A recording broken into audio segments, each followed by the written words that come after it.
చదువుకున్న లేఖనాల్లో నుంచి ఇంకా నేను టైటిల్ అయితే ఏం పెట్టలేదు. యాక్చువల్గా మరి సంఘకాలాల గురించి నేను బోధించాలి. ఇది సంఘకాలాలకు సంబంధించిందే. ఈరోజు నుంచి నేను సంఘకాలాలనే స్టార్ట్ చేస్తున్నాను. మరి నా హృదయంలో ఎప్పుడైతే ప్రేరేపణ కలుగుతుంటుందో దాన్ని మళ్ళీ కంటిన్యూ చేస్తుంటాను. మధ్యలో ఏదైనా అనిపించినప్పుడు, ఏదైనా వర్తమానం మీద లేదా ఏదైనా పాయింట్ మీద నాకు హృదయంలో ఏదైనా ప్రేరేపణ అనిపించినప్పుడు ఆ పాయింట్ కోసం నేను వర్తమానం నుంచి లేదా పరిశుద్ధ గ్రంథంలో నుంచి వాక్యాన్ని ధ్యానిస్తూ ఉంటాను. అది ఆ వారానికి చెప్పడానికి ప్రయత్నం చేస్తాను. మ్యాక్సిమము సంఘకాలాలనే నేను కంటిన్యూ చేద్దామని అనుకుంటున్నాను. అయితే 7 సంఘకాలాల గురించి మనం మరి వెళ్ళడానికి ముందు ప్రకటన గ్రంథం మొదటి అధ్యాయాన్ని మనం స్టడీ చేసాం. మొదటి అధ్యాయం అంతా కూడా మనం చూసినప్పుడు మొట్టమొదటిగా పద్మాసు దర్శనం గురించి చూసాం, లేదా యేసుక్రీస్తు యొక్క ప్రత్యక్షత గురించి మనం చూసాం. ఆ తర్వాత పద్మాసు దర్శనము, ఆ పద్మాసు దర్శనం కూడా అంచెలంచెలుగా ఒక్కొక్క లేఖనాన్ని ప్రవక్త ఏ కోణంలో బోధించాడు, నేను తీసుకుంటున్న అంశాన్ని కూడా కేవలము 7 సంఘకాలముల యొక్క వివరణ అనే ఈ యొక్క వర్తమానంలో నుంచి మాత్రమే కాదు, కానీ ప్రవక్త దీనికి సంబంధించినవి లేదా ప్రకటన గ్రంథంలో మొదటి అధ్యాయంలో ఉన్నటువంటి అంశాలు ఏదైతే ఉన్నాయో, లేదా సంఘకాలాల గురించి అయినా వేరే వేరే వర్తమానాల్లో కూడా ఏ విధంగా బోధించాడో ఈ అన్ని అంశాలని తీసుకొని నేను సంఘకాలాల్లో లేదా యేసుక్రీస్తు యొక్క ప్రత్యక్షత గురించి కానీ లేదా పద్మాసు ద్వీపం గురించి కానీ ఇవన్నిటి గురించి అలా తీసుకొచ్చి నేను చెప్పాను. మరి ముఖ్యంగా పద్మాసు దర్శనం అనే ఈ అంశాన్ని తీసుకోవడానికి నా హృదయంలో ప్రేరేపణ ఏంటిది అని అంటే, మృగం యొక్క ముద్ర అనే వర్తమానం చదువుతున్నప్పుడే ప్రవక్త అక్కడ డిఫరెంట్ కోణంలో చెప్పాడు. ఆ కోణాన్నే నాకు తెలిసినంత వరకు మరి దేవుడు నాకు ఇచ్చినటువంటి ప్రత్యక్షత నేను మరి సంఘానికి అందించాను నేను అనుకుంటున్నాను. హల్లెలూయా. మరి అలాగే ఇప్పుడు 2వ అధ్యాయంలోకి మనం అడుగు పెడుతూ ఉన్నాము. 2వ అధ్యాయంలోకి వెళ్ళినప్పుడు మనకు అక్కడ సంఘకాలాలు స్టార్ట్ అవుతున్నాయి. అక్కడ మొట్టమొదటి సంఘకాలం నుంచి 3వ అధ్యాయంలోకి వెళ్ళిన తర్వాత 3వ అధ్యాయము 22వ వచనం వరకు అనుకుంటున్నాను, 22వ వచనం ఉంటుంది. అక్కడ వరకు లవోదిక సంఘకాలం ఉంటుంది, లాస్ట్ అక్కడ వరకు సంఘకాలాలు మనకు కనిపిస్తూనే ఉంటాయి. మరి దేవుని చిత్తం అయితే ఎత్తబాటు అనేది ఒకవేళ ఆలస్యమైనట్లయితే అర్థమవుతుందండి. ఈ 7 సంఘకాలాల గురించి కూడా మనం చాలా తేటగా క్షుణ్ణంగా లోతుగా మనం పరిశీలన చేసుకుంటూ మనందరం కూడా దానిలో ట్రావెలింగ్ చేయాలి, ప్రయాణం చేసుకుంటూ వెళ్ళాలని నేను అనుకుంటున్నాను. హల్లెలూయా. మరి ఈరోజు నేను స్కూల్లోకి వెళ్ళి అటెండ్ అయ్యి 10 o'clock ఇక్కడికి వస్తానండి. నేను మరి అక్కడ ఆల్రెడీ తొందరగానే మరి రిపబ్లిక్ డే కాబట్టి కంపల్సరీగా అటెండ్ అవ్వాలి. జస్ట్ ఒక ఫోటోకి అయినా కనబడితే బాగుంటుందని చెప్పి అప్పటికి మా హెచ్ఎం గారు నాకు పర్మిషన్ ఇచ్చారు, పర్వాలేదు ఉండిపోవన్నారు. కానీ నాకు మనసు ఒప్పుకోలేదు. ఎందుకని అంటే కొన్ని విషయాలు మనం జాబ్ చేయకపోతే వేరే విషయం, నేను చేస్తుంది పోనీ వేరే ఏదో డిపార్ట్మెంట్ సంబంధించి వేరే అంటే ఎడ్యుకేషన్ సంబంధించి కాకుండా వేరేది ఏదైనా అయి ఉంటే మనం అలా తప్పించుకున్నా పర్వాలేదు. మన ఒక పిల్లలకి ఒక ఐడియల్గా ఉన్నప్పుడు వాళ్ళకి మరి కనబడాలి కదా అని చెప్పేసి నేను వెళ్ళి కనిపించి కొంచెం ఆ కార్యక్రమం అంతా తొందరగా ముగించుకున్నాం. ఈరోజు ఎప్పుడూ లేనంత స్పీడ్గా వాళ్ళు కూడా 9కే కంప్లీట్ చేస్తారు. అంతా అయిపోయింది, మాకు కూడా అయిపోయింది. అలా టిఫిన్ చేసి బయలుదేరి వస్తాను, అయిపోయింది. నేను అనుకున్నాను కొద్ది లేట్ అవుతాను, 11 గంటలకు అలా వస్తానేమో, ఎవరికైనా ఈలోపు ఫోన్ చేసి బ్రదర్ కొంచెం అలా నడిపించండి, నేను ఈలోపు వచ్చేస్తాను అనేసి. కానీ దేవుడు మంచి సమయాన్ని ఇచ్చాడు. హల్లెలూయా. మరి సిస్టర్ గారి సాక్ష్యానికి నేను కూడా అందిస్తాను కరెక్ట్గా. హల్లెలూయా. సరే, అదే సంఘకాలాల్లోని ఈ విషయాలన్నీ కూడా చాలా లోతుగా మనం పరిశీలన చేయాలి. ఎందుకు ఈ విషయాలు చెప్తున్నా, ఆల్రెడీ మనకు తెలుసు, సంఘకాలాల గురించి మనందరికీ తెలుసు. ఇందులో కొత్తగా మనం ఏం నేర్చుకుంటాము, నేర్చుకునేది కాదు ఇది. సంఘకాలాలు ఇదేదో అంటే ప్రవక్త ఎప్పుడు కూడా కొన్ని సబ్జెక్టులు చెప్పేటప్పుడు ఈరోజు నేను ఒక టీచర్లా చెప్పాలనుకుంటున్నాను, బైబిల్ స్టడీ చేయబోతున్నాము అని చెప్తుంటారు. ఆయన బైబిల్ స్టడీ చేస్తూ ఉంటారు, మనం కూడా బైబిల్ స్టడీలాగే విన్నాం అనుకోండి, మర్చిపోతాం. బైబిల్ స్టడీ వేరు, అది ఎవరికి అంటే లైన్ టు లైన్ తెలుసుకోవాలనుకుంటారు కదా వాళ్ళకి. ఇప్పుడు మనకి అక్కడ ఎలాంటి సమయంలో మనం ఉన్నాము చాలాసార్లు చెప్తూ ఉంటాను. ప్రతి క్లాసు అంటే ఫస్ట్ స్టాండర్డ్ నుంచి 10th క్లాస్ వరకు కూడా ఆడు అన్ని క్లాసులు చదువుకుంటూ వెళ్ళినోడు వేరు, 10th క్లాస్కి వచ్చి ఉంటాడు కదా వాడు. కొంతమంది ఏం చేస్తారు అంటే జంప్ అవుతూ ఉంటారు, మధ్యలో కొన్ని క్లాసులు జంప్ అయ్యి 7th క్లాస్ చదవకుండా 6th చదివి 7th క్లాస్ చదవకుండా 8th జంప్ అవుతూ ఉంటారు కొంతమంది. ఇలాగ జంప్ అవుతూ ఉన్న వాళ్ళు ఉంటారు. కొంతమంది ఏం చేస్తారు అంటే 10th క్లాస్కి వచ్చేసరికి బాధ్యతలు వచ్చేస్తుంటాయి. కొంతమంది పిల్లలకి స్కూల్కి రారు, సరిగ్గా వెళ్ళరు. జూన్లో స్కూల్ స్టార్ట్ అయితే వాళ్ళు ఎప్పుడు వస్తారు అంటే జనవరిలో వస్తారు స్కూల్కి, ఏదో బుద్ధి వచ్చి చదువుకోవాలనేసి. అప్పటికి ఆల్మోస్ట్ సిలబస్ అంతా కంప్లీట్ అయిపోయి రివిజన్ స్టార్ట్ అవుతూ ఉంటుంది జనవరి నుంచి 10th క్లాస్ వాళ్ళకి. ఇప్పుడు వీడి పరిస్థితి ఏంటిది? వీడు చదవాలని ఆతృత ఉంది, చదవాలని దాహం ఉంది, కోరిక ఉంది. కాబట్టి ఇప్పుడు ఏం చేయాలి అంటే జూన్ నుంచి జనవరి వరకు అయిన సిలబస్ని చాలా వేగంగా ఎక్కువ ఓవర్ టైం చదువుతూ నైట్ స్టడీస్ అన్నీ చేసుకుంటూ వీళ్ళతో ఈక్వల్గా రావడానికి ప్రయత్నం చేస్తూ ఉండాలి. అలాగే ఈరోజు మనం కూడా అలాగే ఉన్నాం, అలాంటి సిచ్యువేషన్లోనే ఉన్నామండి. మనకి ఇప్పుడు ఎత్తబాటు సమయంలో ఉన్నాము. ఆ ఎత్తబాటు సమయానికి వచ్చినప్పుడు సిలబస్ కంప్లీట్ చేయాలి. అర్థమవుతుందండి? సిలబస్ కంప్లీట్ చేయాలి అంటే మనం జూన్లో జాయిన్ అయిన బ్యాచ్ కాదు మనది, మనం జనవరి బ్యాచ్ ఇది. హల్లెలూయా. కాబట్టి చాలా వేగంగా పరిగెట్టుకుంటూ వెళ్ళాలి. అలా వేగంగా పరిగెట్టుకుంటూ వెళ్ళాలి అంటే మీరు ఓవర్ డ్యూటీలు చేయాలి. అర్థమవుతుందండి? నైట్ స్టడీస్ చేయాలి. ఎందుకు? ఇంటి దగ్గర ఓవర్ టైం చదవాలి, వర్తమానాలు చదువుతుండాలి, టేపులు చదువుతుండాలి. ఇప్పుడు ఏదైతే చెప్పుకుంటున్నామో దీనికి రిలేటెడ్గా ఉన్న అధ్యాయాలు చదవాలి, దీనికి రిలేటెడ్గా ఉన్న గ్రంథం, ఆ పరిశుద్ధ గ్రంథంలో ఉన్నటువంటి ఆ గ్రంథాలు చదువుతూనే ఉండాలి. ఇవన్నీ స్టడీ చేయాలి. అలాగే దీనికి రిలేటెడ్గా ఉన్న వర్తమానాలు చదువుతూ ఉన్నప్పుడే ప్రవక్త మనకి ఏ ప్రత్యక్ష ద్వారా బోధించాడు దాన్ని మనం పట్టుకోగలుగుతామండి. హల్లెలూయా. సో ఈ ఉదయకాల సమయంలో నేను ఇంకా టైటిల్ అయితే ఏం పెట్టుకోలేదు, కానీ చాలా పెద్ద పోర్షనే చెప్పాలి. కానీ సాధ్యమైనంత వరకు ఈరోజు ఎంతవరకు అవుతుందో అంతవరకు చెప్పి మిగతా నెక్స్ట్ వీక్ కంటిన్యూ చేద్దాం. ఫస్ట్ మనం చదువుకున్న లేఖనాల్లో రోమీలికి రాసిన పత్రిక మనం చదివాము. రోమీలికి రాసిన పత్రికలో 11వ అధ్యాయంలో చాలా మనం అనేక సార్లు చదువుతున్న లేఖనమే అది. చూడండి, అందులో చూద్దాం.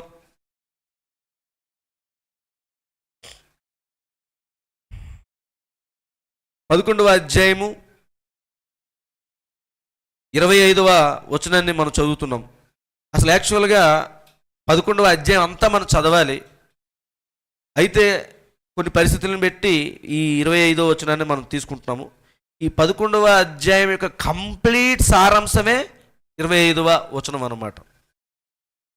సహోదరులారా, మీ దృష్టికి మీరే బుద్ధిమంతులమని అనుకొనకుండునట్లు ఈ మర్మము మీకు తెలుసుకొనగోరుచున్నాను. అదేమనగా అన్యజనుల ప్రవేశము సంపూర్ణమగు వరకు ఇజ్రాయేలునకు కఠిన మనసు కొంత మట్టుకు కలిగెను. ఇక్కడ ఈ మాటను జాగ్రత్త చూడండి. అన్యజనులు ప్రవేశము సంపూర్ణమగు వరకు ఇజ్రాయేలులకు ఏమవుతుందంట? కఠిన మనసు, గ్రుడ్డితనం అనేది కొంత మట్టుకు కలుగుతూ ఉంది. అర్థమవుతుందండి? మరి వాక్యాన్ని వినడానికైనా మనం అందరం ఇక్కడికి వచ్చాం. వాక్య దాహంతో ఉన్న వాళ్ళకి మాత్రమే పులిపిడి దగ్గర వచ్చిన ప్రతి మాట వాళ్ళ హృదయంతో వింటారు. మీరు చెవులతో వింటే మీకు బయట వచ్చినటువంటి ఇప్పుడు హార్న్ వచ్చింది సౌండ్, అది వినబడుతూ ఉంటుంది. చెవులతోనే వింటుంటే పక్కన ఉన్న పిల్లల సౌండ్ వినపడుతూ ఉంటుంది. చెవులతో వింటుంటే చుట్టుపక్కల శబ్దాలు అన్నీ వింటారు. కానీ నీ హృదయంతో విన్నట్లయితే, హృదయంతో విన్నది ఎప్పుడు కూడా నా దేవుని మాట తప్ప ఇంక వేరేది వినమండి. హల్లెలూయా. కాబట్టి మీ చెవులతో వినడానికి ప్రయత్నాలు చేయకండి, మీ హృదయంతో వినడానికే ప్రయత్నం చేయండి. కాబట్టి హృదయంతో విన్నప్పుడు నువ్వు నీలోనికి ఏమొస్తుంది అంటే జయించగల శక్తి వస్తుంది. జయించగల శక్తిని కలిగి ఉండాలంటే ఇప్పుడు నువ్వు హృదయంతో వినాలి. హల్లెలూయా. కాబట్టి ఉదయకాల సమయంలో మనం ఇక్కడ ఏం చూస్తున్నాము అంటే అన్యజనుల ప్రవేశం. ఏ ప్రవేశం అండి? అన్యజనులకి ప్రవేశం ఉంది. ఎక్కడికి ప్రవేశము? దేవుని రాజ్యంలోనికి. హల్లెలూయా. పరలోక రాజ్యంలోనికి ప్రవేశము అనేది మనకి లేదు. అసలు ఎవరికి ఉంది అంటే యూదులకు మాత్రమే, లేదా ఇజ్రాయేల్ ప్రజలకు మాత్రమే దేవుని రాజ్యాన్ని స్వతంత్రించుకోవడానికి వారికి మాత్రమే దేవుడు నియమించుకున్నాడు. వారికి మాత్రమే హక్కు ఉంది. వాళ్ళు మాత్రమే దేవుని రాజ్యంలోకి వెళ్ళాలి. కానీ ఇక్కడ ఈ లేఖనంలో ఏం కనబడుతుంది అంటే అదేమనగా అన్యజనుల ప్రవేశము. ఈ అన్యజనుల ప్రవేశంలోకి మనం వెళ్ళడం కోసమే నేను సంఘకాలాలను తీసుకోవాలి. ఈ అన్యజనుల ప్రవేశము 7 సంఘకాలాల్లో కనిపిస్తూ ఉంటుంది. ఈ అన్యజనుల ప్రవేశం 7 సంఘకాలాల్లో కంప్లీట్ అయిన తర్వాత అప్పుడు మరలా ఏం జరుగుతుందంట? ఇజ్రాయేలు కనులు తెరవబడతాయి. జాగ్రత్తగా గమనించండి. ఇజ్రాయేల్ ప్రజలు ఇప్పుడు ప్రస్తుత కాలంలో ఇప్పుడు దేవుడు ఎవరితో వ్యవహరిస్తున్నాడు? అందరు చెప్పాలమ్మా. అన్యులతో ఆయన వ్యవహరిస్తున్నాడు. ఒకేసారి యూదులతోనూ ఇజ్రాయేలులతోనూ ఇటు అన్యులతో ఆయన వ్యవహరించాడు. ఎవరో ఒక్కరితోనే. యూదులతో వ్యవహరిస్తున్నప్పుడు అన్యుల్ని పక్కన పెట్టాడు ఆయన. అన్యులతో ఇప్పుడు వ్యవహరిస్తున్నప్పుడు ఎవరిని పక్కన పెట్టాడు ఆయన? ఇజ్రాయేలుల్ని. అర్థమవుతుందండి? సో ఇప్పుడు అన్యులతో ఆయన వ్యవహరిస్తున్న ఈ సమయంలో మరి ఇజ్రాయేల్ ప్రజలకి హృదయాన్ని కఠినపరిచాడు ఆయన, లేదా గుడ్డితనాన్ని కలగజేసి ఉంచాడు. ఎందుకు వారు గుడ్డితనం కలిగి ఉన్నారు అని అంటే మన రక్షణ నిమిత్తం. హల్లెలూయా! మన కోసమేనండి. ఇందులోనే ఉంది. మీరు ఒకసారి 11వ వచనం చూడండి. కాబట్టి నేను అడుగునది ఏమనగా వారి పడిపోనట్లుగా త్రొట్టిల్లిరా. ఎవరు? యూదులు ఇజ్రాయేలులు. కాబట్టి నేను అడుగునది ఏమనగా వారు పడిపోనట్లుగా త్రొట్టిల్లిరా, అట్లనరాదు. వారికి రోషము పుట్టించుటకై వారి తొట్రుబాటు వలన అన్యజనులకు రక్షణ కలిగేను. ఇజ్రాయేలు ప్రజల యొక్క తొట్రుబాటు మనకేమైంది? రక్షణ. ఇజ్రాయేల్ ప్రజలు గుడ్డితనము మనకి వెలుగు వచ్చిందండి. ఇజ్రాయేల్ ప్రజల యొక్క అంధత్వము మనకేమొచ్చింది అంటే వెలుగునిచ్చేయడండి. హల్లెలూయా! ఇక్కడ అదే కనిపిస్తుంది. వాళ్ళు తొట్టుబాటు అంటే అన్యజనులకు ఏమైంది? రక్షణ కలిగెను. వాళ్ళ తొట్టుబాటే మనకి రక్షణ అయినట్లయితే చూడండి, వారి తొట్టుబాటు లోకమునకు ఐశ్వర్యమును, వారి క్షీణదశ అన్యజనులకు ఐశ్వర్యమును అయిన ఎడల వారి పరిపూర్ణత ఎంత ఎక్కువగా ఐశ్వర్యకరమగును. అర్థమవుతుందండి? ఇది అర్థం చేసుకునే ప్రయత్నం చేయండి. ఇజ్రాయెల్ ప్రజల యొక్క తొట్టుబాటు, వారు పడిపోవడమే మనకు ఐశ్వర్యము, వారు పడిపోవడమే మనకు రక్షణ అయినట్లయితే, వారు పరిపూర్ణులుగా ఉన్నట్లయి, వారు కూడా దేవుని వెలుగును వాళ్ళు పరిపూర్ణంగా పొందుకున్నట్లయితే, వారి కారణమును బట్టి ఇంకనూ మనం ఇంకెంత పరిపూర్ణులుగా ఉంటాము అది చెప్తున్నాడు ఆయన. కాబట్టి ఇక్కడ జరుగుతున్న కార్యం ఏమిటి అని అంటే, ఒక అన్యులకు కూడా దేవుడు ఒక కాలాన్ని కేటాయించాడు. హల్లెలూయా! అన్య జనాంగం కోసం కూడా దేవుడు ఒక సమయాన్ని కేటాయించాడు. ఆ సమయం ఏమిటి అనేదే మనం ఈ 7 సంఘకాలాల్లో చూడబోతూ ఉన్నాము. ఈ 7 సంఘకాలాల్లో అన్య జనులతో దేవుడు తనను తాను ఎలా బయలుపరుచుకుంటున్నాడు, అదే సమయంలోని తన సొంత ప్రజలైనటువంటి ఇజ్రాయెల్ని ఆయన ఎలా గుడితనం కలగజేశాడు, ఎందుకు వారు మెస్సైను గుర్తించలేకపోతున్నారు, నేటి వరకు కూడా వారు ఎందుకు మెస్సైను గుర్తించలేకపోతున్నారు అనే కారణాలని మనం 7 సంఘకాలాల్లో నుంచి మనం చూడాలని మరి నేను కోరుకుంటున్నాను. హల్లెలూయా! అయితే ఈ 7 సంఘకాలాలు ఎలా ప్రారంభించబడ్డాయి, 7 సంఘకాలాలు ఎక్కడి నుంచి ప్రారంభించబడ్డాయి, 7 సంఘకాలాలు ఎక్కడ ముగించబడుతున్నాయి, 7 సంఘకాలాల కంటే మునుపు ఏం జరిగింది, ఈ కార్యాలన్నీ కూడా ఈ వారం మనం కొన్ని చూడాలి. ఎందుకంటే ఇప్పుడు 7 సంఘకాలాల్లో ఎఫెసీ సంఘకాలాన్ని స్టార్ట్ చేసి చెప్పేస్తాను. దేవుడు నాకు హృదయంలో ఒక ప్రేరేపణ ఉంది, ఆ ప్రేరేపణతో దాన్ని నేను తీసుకొచ్చి చెప్తాను. కానీ ఇది రావాలి అని అంటే దీనికంటే ముందు నువ్వేంటి, ఏ కాలము, ఏం జరిగింది, ఆ టైంలో దేవుడు ఎలా వ్యవహరిస్తున్నాడు, ఇవన్నీ కొన్ని విషయాలు మనం చూడాలి. అందుకోసం కొంత మరి హోంవర్క్ మనం చేయాలి.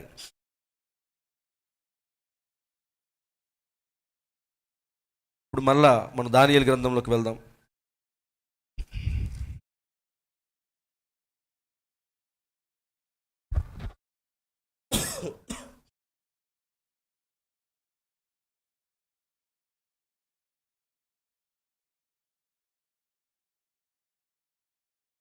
చాలా స్పీడ్గా వెళ్ళాలి.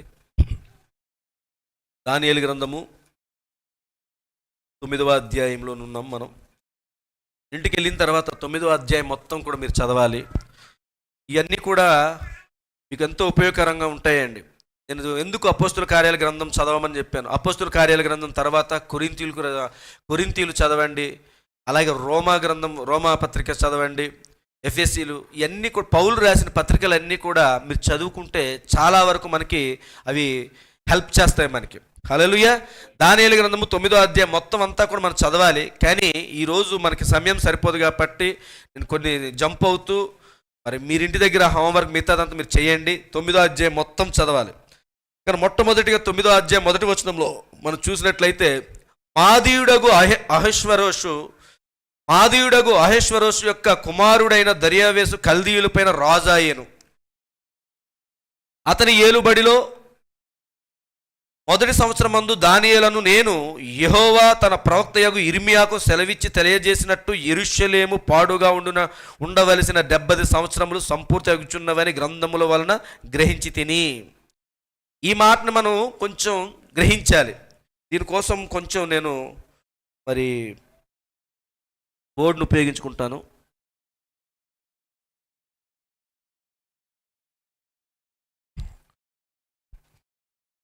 మార్కర్, రెడ్ మార్కర్ కూడా మీరు వీలైతే తీసుకోండి. అది కూడానా, మనకి రెడ్ మార్కర్ అయితే కొంచెం క్లియర్ కనబడుతుంది అనేసి.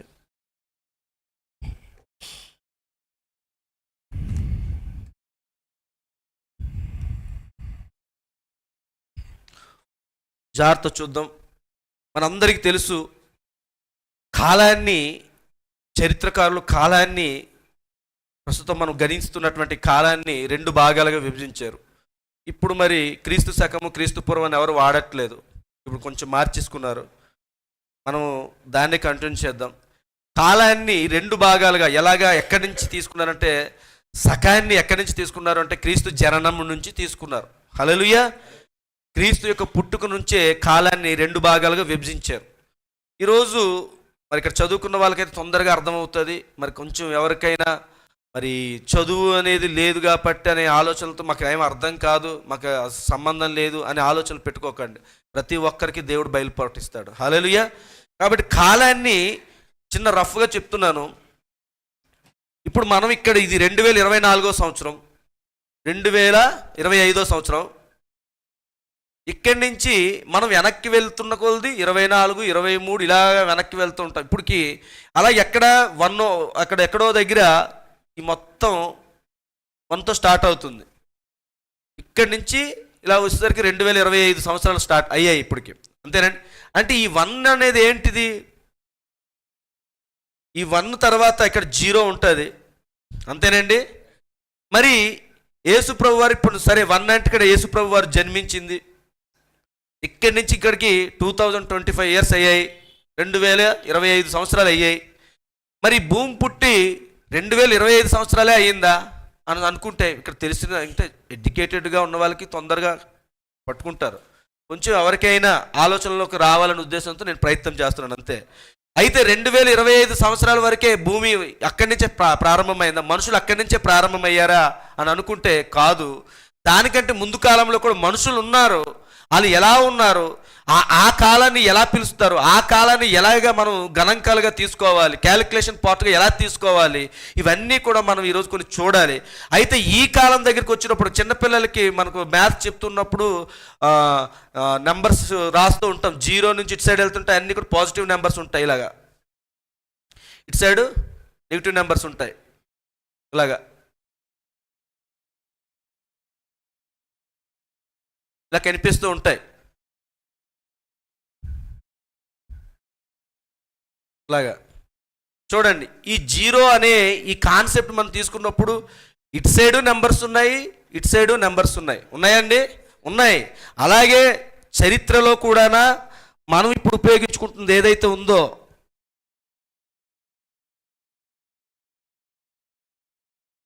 సేమ్ అది కూడా ఇలాగ ఇదే ప్యాటర్న్లోని మనకి కనిపిస్తూ ఉంటుంది. ఎలాగో ఒకసారి చిన్న డ్రా చేస్తాను చూడండి, మీకు అందరు తెలిసినవే.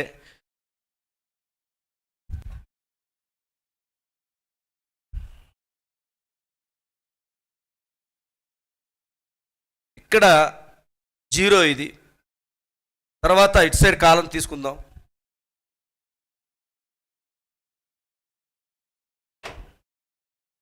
ఇటు సైడ్ కాలం తీసుకుందాం. ఇక్కడి నుంచి ఇలా కొంచెం యేసుప్రభు వారు ఇక్కడ పుట్టారు, ఇక్కడ జననం, ఇక్కడికి ఆయన శిలువ మరణం అయ్యారు. ఇక్కడి నుంచి ఇంకా కాలం, ఇప్పుడు మనం జీవిస్తున్న ఈ కాలం ఇదంతా కూడా 2025 ఇది అలా తీసుకుందాం. మరి ఇప్పుడు ఈ ఫ్రంట్ ఇటు సైడ్ చూసుకునేటప్పుడు, ఈ ముందుకు వెళ్ళేటప్పుడు ఇక్కడ ఎలా ఉంది కాలం అనేది మనం తీసుకుంటే మనందరికీ తెలుసు, బాగా గుర్తు ఏమిటి అని అంటే, మనం వర్తమానంలో ఉన్నాం కాబట్టి నేను కొద్దిగా ఇది మీకు జంప్ అవుతూ వెళ్తున్నాను. ఏమిటి ఆ కార్యం అని అంటే, భూమి పుట్టింది లేదా ఇప్పుడు వరకు 6000 సంవత్సరాలని మనకు తెలుసు. ఆదాము మొదలుకొని నోవాహు వరకు 2000 సంవత్సరాలు. అంతేనండి. ఆదాము మొదలుకొని నోవాహు వరకు 2000 సంవత్సరాలు. దాన్ని ఇక్కడ మనం తీసుకుందాం. జస్ట్ నేను దాన్ని, ఇది ఆదాము, ఇక్కడి నుంచి ఇది ఆదాము, ఇదేమో నోవాహు. ఇక్కడి నుంచి యేసు ప్రభు వారు ఇక్కడ జన్మించారు కాబట్టి ఇక్కడ వరకు ఈ మధ్య కాలాన్ని ఇది ఒక 2000. అంతేనండి. ఆదాము నుంచి నోవాహుకి ఇక్కడ 2000 సంవత్సరాలు. మరి ఇక్కడ నోవాహు నుంచి యేసుప్రభు వారు జన్మించిన దగ్గరికి 2000 సంవత్సరాలు. యేసుప్రభు వారి నుంచి ఇప్పుడు మన కాలానికి వచ్చినప్పుడు 6000 అయిందండి. ఓకే, సరే. అయితే నేను ఆదాము కాలాన్ని, నోవాహు కాలాన్ని, అలా ఈ మధ్యలో చాలామంది భక్తులు వస్తుంటారు. ఈ మధ్యలో నోవాహు తర్వాత అబ్రహాం వచ్చాడు. హల్లెలూయా. అబ్రహాం తర్వాత ఇస్సాకు, యాకోబు 12 మంది కుమారులు. ఆ తర్వాత మోషే తర్వాత యెహోషువ తర్వాత మరి సమూయేలు ప్రవక్త, సమూయేలు తర్వాత దావీదు రావడము, దావీదు కాలం తర్వాత సొలొమోన్ రావడం, సొలొమోన్ కాలం వచ్చినప్పుడు మందిరం కట్టడం, దేవుని యొక్క మందిరాన్ని నిర్మించడము. ఆ మందిరం నిర్మించిన తర్వాత సొలొమోన్ కుమారుడు రెహబాం రావడం, రెహబాం వచ్చిన తర్వాత 2గా ఇజ్రాయెల్ ప్రజలు చీలిపోయారు. అర్థమవుతుందండి? రెహబాం కాలంలోకి వచ్చేసరికి ఇజ్రాయేలు 2గా చీలిపోయారు, రెండుగా మారిపోయారు. ఒకరు యూదా దేశంగాను, ఇంకోటి ఇజ్రాయేలు దేశంగాను. ఇజ్రాయేలు దేశానికి 10 గోత్రాలు ఉన్నాయి. మొత్తం గోత్రాలు ఇజ్రాయేలుకి 12 గోత్రాలు. కానీ ఇజ్రాయేల్ ప్రజలు రెహబాం కాలం దగ్గరికి వచ్చినప్పుడు 2 రాజ్యాలుగా విడిపోయాయి అనమాట. ఒకటి ఇజ్రాయేల్ రాజ్యము 10 గోత్రాలు, ఇంకా 2 గోత్రాలు యూదా రాజ్యం అనమాట. ఆ 2 గోత్రాలు ఏమిటి అంటే ఒకటేమో యూదా గోత్రము, ఇంకోటేమో బెన్యామీన్ గోత్రం. ఈ 2 గోత్రాలు కలిపి ఒక దేశం అనమాట, అదే యూదా దేశం. మిగతా 10 గోత్రాలు కలిపి ఇజ్రాయేల్ దేశం. ఇలాగ రెహబాం కాలం తర్వాత ఇంకా కొంతమంది రాజులు వచ్చారు. ఈ కాలం కొద్దిగా అలా ముందుకు వెళ్తున్నప్పుడు ఒక ఆహాబ్ అనే ఒక రాజు వచ్చాడు ఇజ్రాయేల్ ప్రజలు పరిపాలన చేయడానికి. ఈ ఆహాబ్ అనే రాజు వచ్చిన సమయానికి అప్పటికే ఇజ్రాయేల్ ప్రజలు పూర్తి విగ్రహారాధన వైపు వెళ్ళిపోయారండి. యెజబేలు స్త్రీ ఆ బయలుదేవతకు మరి బలులు అర్పించటము, ఆ బయలుదేవత యొక్క గుళ్ళు కట్టించడము, ఆ స్తూపాలను నిర్మించడము, ఇవన్నీ జరుగుతున్న టైంలోనే అక్కడ ఒక బలమైనటువంటి అభిషేకం కలిగినటువంటి ప్రవక్త రంగం మీదకి వచ్చాడు. ఆయనే ఏలియా అనమాట. హల్లెలూయా.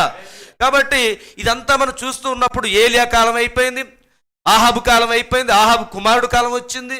ఆ తర్వాత ఇంకా రాజులు వస్తున్నారు చాలామంది. ఆ మధ్యకాలంలోనే ప్రవక్త అయినటువంటి యెషయా వచ్చాడు. అర్థమవుతుందండి?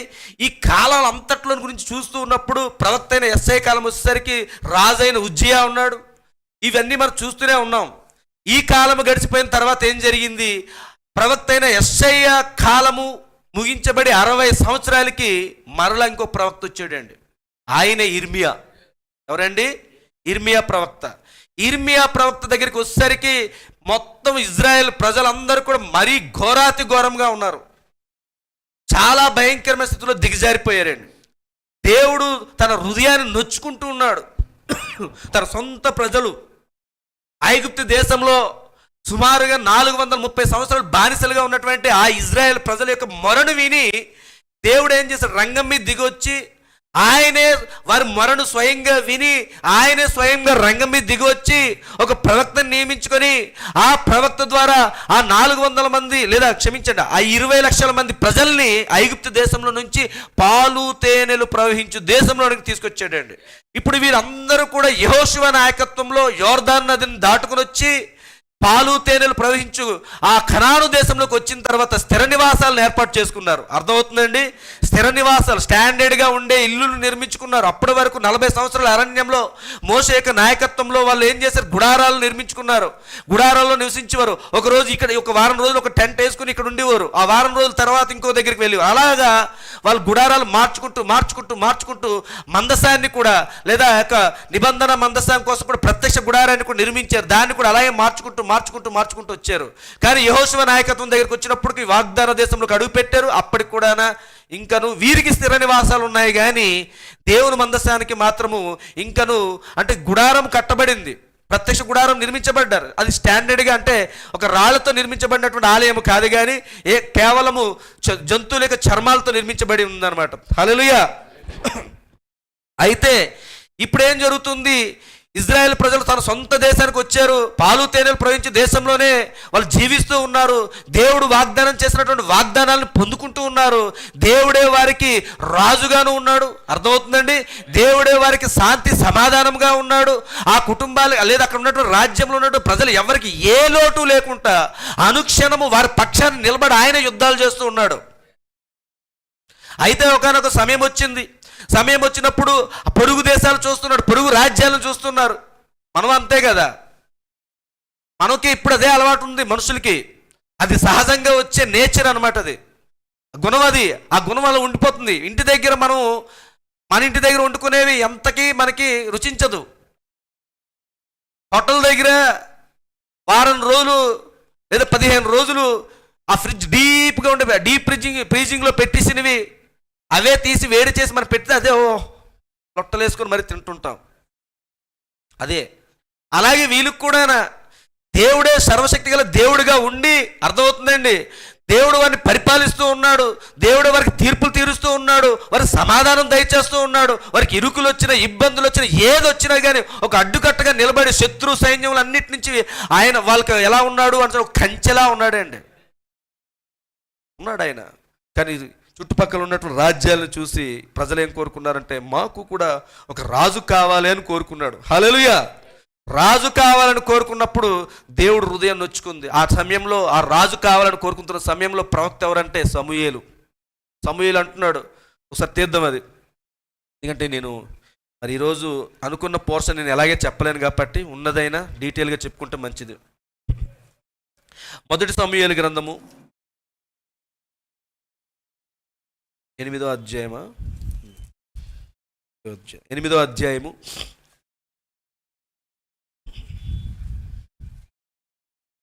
7వ వచనం చదువుతున్నానండి. మొదటి సమూయేలు గ్రంథము 8వ అధ్యాయం 7వ వచనము.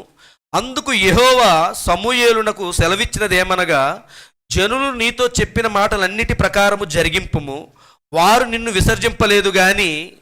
ఏమంటున్నాడు చూడండి ఆయన, జనులు నీతో చెప్పిన మాటలన్నిటి ప్రకారము జరిగింపుము, వారు నిన్ను విసర్జింపలేదు గాని తమ్మును ఏలకుండా నన్నే విసర్జించి ఉన్నారు. వారు నన్ను విసర్జించి ఇతర దేవతలను పూజించి నేను ఐగుప్తుల నుండి వారిని రప్పించిన నాటి నుండి నేటి వరకు తాము చేయుచు వచ్చిన కార్యములన్నిటి ప్రకారముగా వారు నీ ఎడలను జరిగించుచున్నారు. అర్థమవుతుందండి. వీళ్ళు ఏం చేశారు? ఐగుప్తు దేశంలో నుంచి వారిని రప్పించినప్పటి నుంచి మొదలుకొనంట ఇతర ఆయన విసర్జించడం అంటే తృణీకరించారు.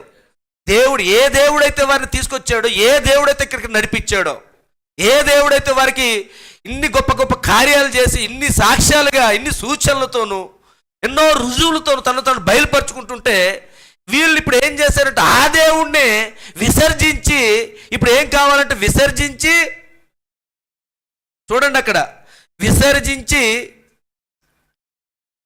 వారు నన్ను విసర్జించి ఇతర దేవతలను పూజించి, విసర్జించడంతో ఆగిపోలేదు. వీళ్ళు ఇప్పుడు ఇతర దేవతల వైపు మొగ్గు చూపిస్తున్నారు, ఇతర దేవతలను పూజించడం మొదలు పెట్టారు.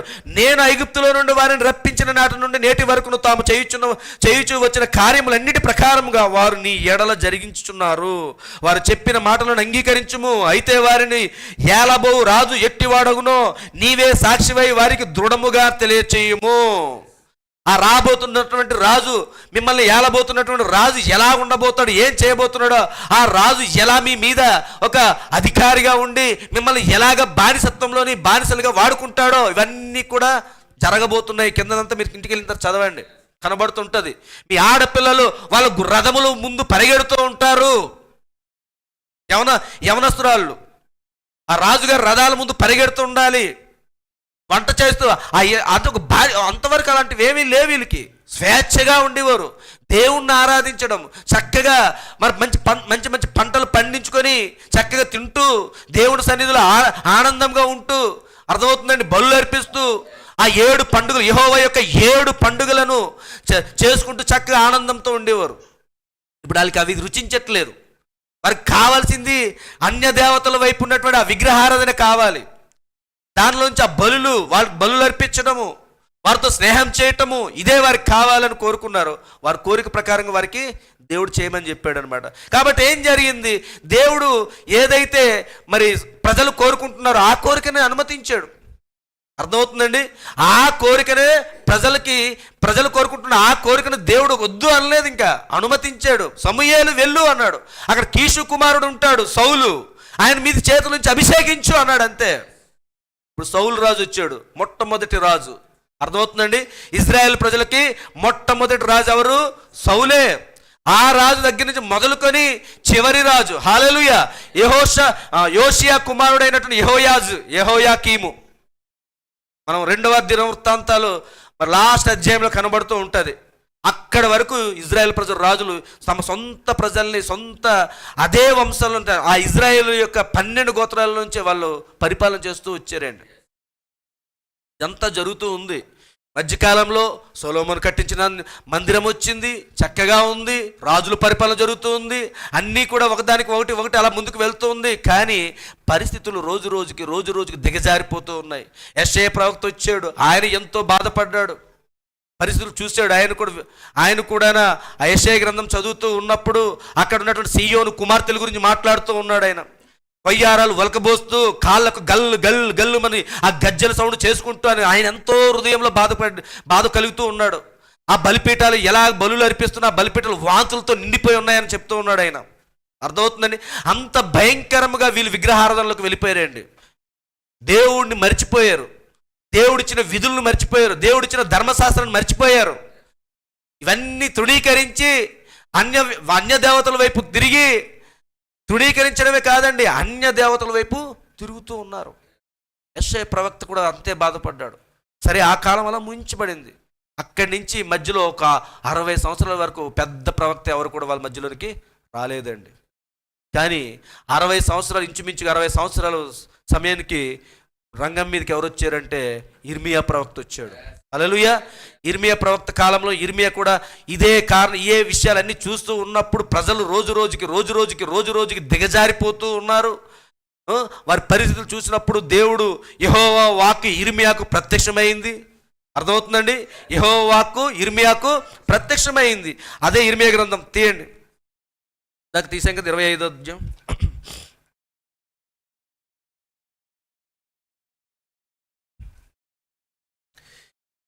బైబిల్లో ఒక ఆర్డర్ ఉంది. ఆ ఆర్డర్ మనం మిస్ అయిపోతుంటాం. జాగ్రత్తగా గమనించండి. ఈ రోజు నుంచి అది మైండ్లో పెట్టుకోవాలి. ఎలాగా అని అంటే, ఫస్ట్ 2వ దినవృత్తాంతాల తర్వాత మనకి ఎజ్రా గ్రంథం, తర్వాత నెహెమ్యా గ్రంథం, ఇవన్నీ వస్తూ ఉంటాయి. అర్థమవుతుందండి? ఎస్తేరు గ్రంథాలు ఇవన్నీ వస్తూ ఉంటాయి. తర్వాత మధ్యలో వెంటర్ అయిపోయి యోబు గ్రంథం వచ్చింది. ఆ తర్వాత కీర్తనలు వచ్చింది. కీర్తనల తర్వాత సామెతలు వచ్చింది. సామెతల తర్వాత ప్రసంగి, ఇలాంటివి వస్తుంటాయి. ఇక్కడ కొంచెం మీరు యోబు గ్రంథాన్ని, కీర్తనల్ని, సామెతల్ని తీసేయాలి. అక్కడి నుంచి అలాగా కొంచెం పక్కన పెట్టండి. ఇప్పుడు మిగతా మళ్ళీ దగ్గరికి కలపండి. అంటే ఇప్పుడు మీకు ఎలా ఉండాలి అని అంటే, ఈ నెహెమ్యా గ్రంథం తర్వాత ఎస్తేరు గ్రంథం ఉంది. అవి కూడా కొంచెం ఆర్డర్లో లేవు. జాగ్రత్త గమనిస్తే ఇర్మియా గ్రంథము దినవృత్తాంతాల గ్రంథం ఉంది చూడండి. 2వ దినవృత్తాంతాల గ్రంథం దాని తర్వాత ఉండాలి. అక్కడ 2వ దినవృత్తాంతాల తర్వాత ఏముండాలి? ఇర్మియా గ్రంథం ఉండాలి. అలాగా మీరు ఆ ప్యాటర్న్లో పెట్టుకున్నప్పుడు ఈ గ్రంథం చదవండి, ఇర్మియా గ్రంథాన్ని. అప్పుడు మీకు క్లియర్గా అర్థం. ఒక్కసారి ఈ 2వ దినవృత్తాంతాలు లాస్ట్ అధ్యాయం ఏదైతే ఉందో దాన్ని కంప్లీట్గా చదివి వెంటనే మీరు ఇర్మియా గ్రంథంలోకి రండి. అప్పుడు మీకు ఈ ప్యాటర్న్ మొత్తం అర్థమవుతుంది మీకు. సో ఇప్పుడు ఇర్మియా గ్రంథాన్ని మనం ఇర్మియా గ్రంథాన్ని స్టడీ చేస్తున్నాము. ఇర్మియా గ్రంథంలోని కాలంలోని మనం ఇప్పుడు వెళ్ళాలి. ఇప్పుడు ఇర్మియా గ్రంథంలో ఉన్న పరిమాణంలోకి వెళ్ళాలండి. మనం ఇర్మియా కాలంలోకి వెళ్ళాలి. ఇర్మియా ప్రజలని మనం ఇప్పుడు చూడాలి. ఇర్మియా ఇప్పుడు మనకు ఒక ప్రవక్తగా ఉన్నాడు అనుకుందాం. ఇర్మియా కాలంలో ఉన్న ప్రజలు మనమే అనుకుందాం. అంతేనండి? ఇప్పుడు ఈ లేఖనం చదువుతున్నాను. ఇర్మియా గ్రంథం 25వ అధ్యాయం. జాగ్రత్త గమనిస్తే 25వ అధ్యాయం మొదట్లోని యోషియా కుమారుడును యూదా రాజునైన యెహోయాకీము 4వ సంవత్సరమున, అనగా బబులోను రాజైన నెబుకద్నెజరు మొదటి సంవత్సరమున యూదా ప్రజలందరిని గురించి ఇర్మియాకు ప్రత్యక్షమైన వాక్కు. అర్థమవుతుందండి? దేవుని ప్రవక్త ఇర్మియాకు ప్రత్యక్షమైనటువంటి వాక్ అంట. ఎవరి కాలంలో వచ్చింది ఇది? యోషియా కాలంలోని కాదండి, అది యోషియా కుమారుడైన యెహోయాకీం కాలంలో ఇర్మియాకు ఈ మాట వచ్చింది.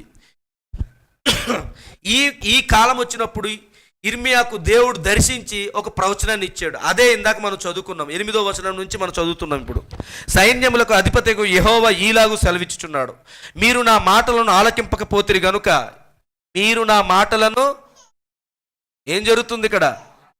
ఆలకించారు గనుక అంటున్నాడు ఆయన. ఆలకించలేదు గనుక అంటున్నాడు. చూడండి, సైన్యములకు అధిపతికు యెహోవా ఈలాగు సెలవిచ్చుచున్నాడు, మీరు నా మాటలను ఆలకింపకపోతిరి గనుక నేను ఉత్తర దేశంలోనున్న సర్వజనములను నా సేవకుడైన నెబుకద్నెజరును బబులోను రాజును పిలవనంపించుచున్నాను. తర్వాత, ఈ దేశం మీదికిని, ఏ దేశం అండి అది? ఇజ్రాయేలు దేశం. ఈ దేశం మీదికిని దీని నివాసుల మీదికిని చుట్టూనున్న ఈ జనులందరి మీదికిని వారిని రప్పించుచున్నాను. ఈ జనులను శాపగ్రస్తులుగాను. మీరు ఇక్కడ కూర్చొని అటువైపు చూస్తే మీకు ఎందుకు కూర్చోవడం ఇక్కడ? లేదా తీసుకుని బయటికి వెళ్ళని తీసుకుని వెళ్ళండి.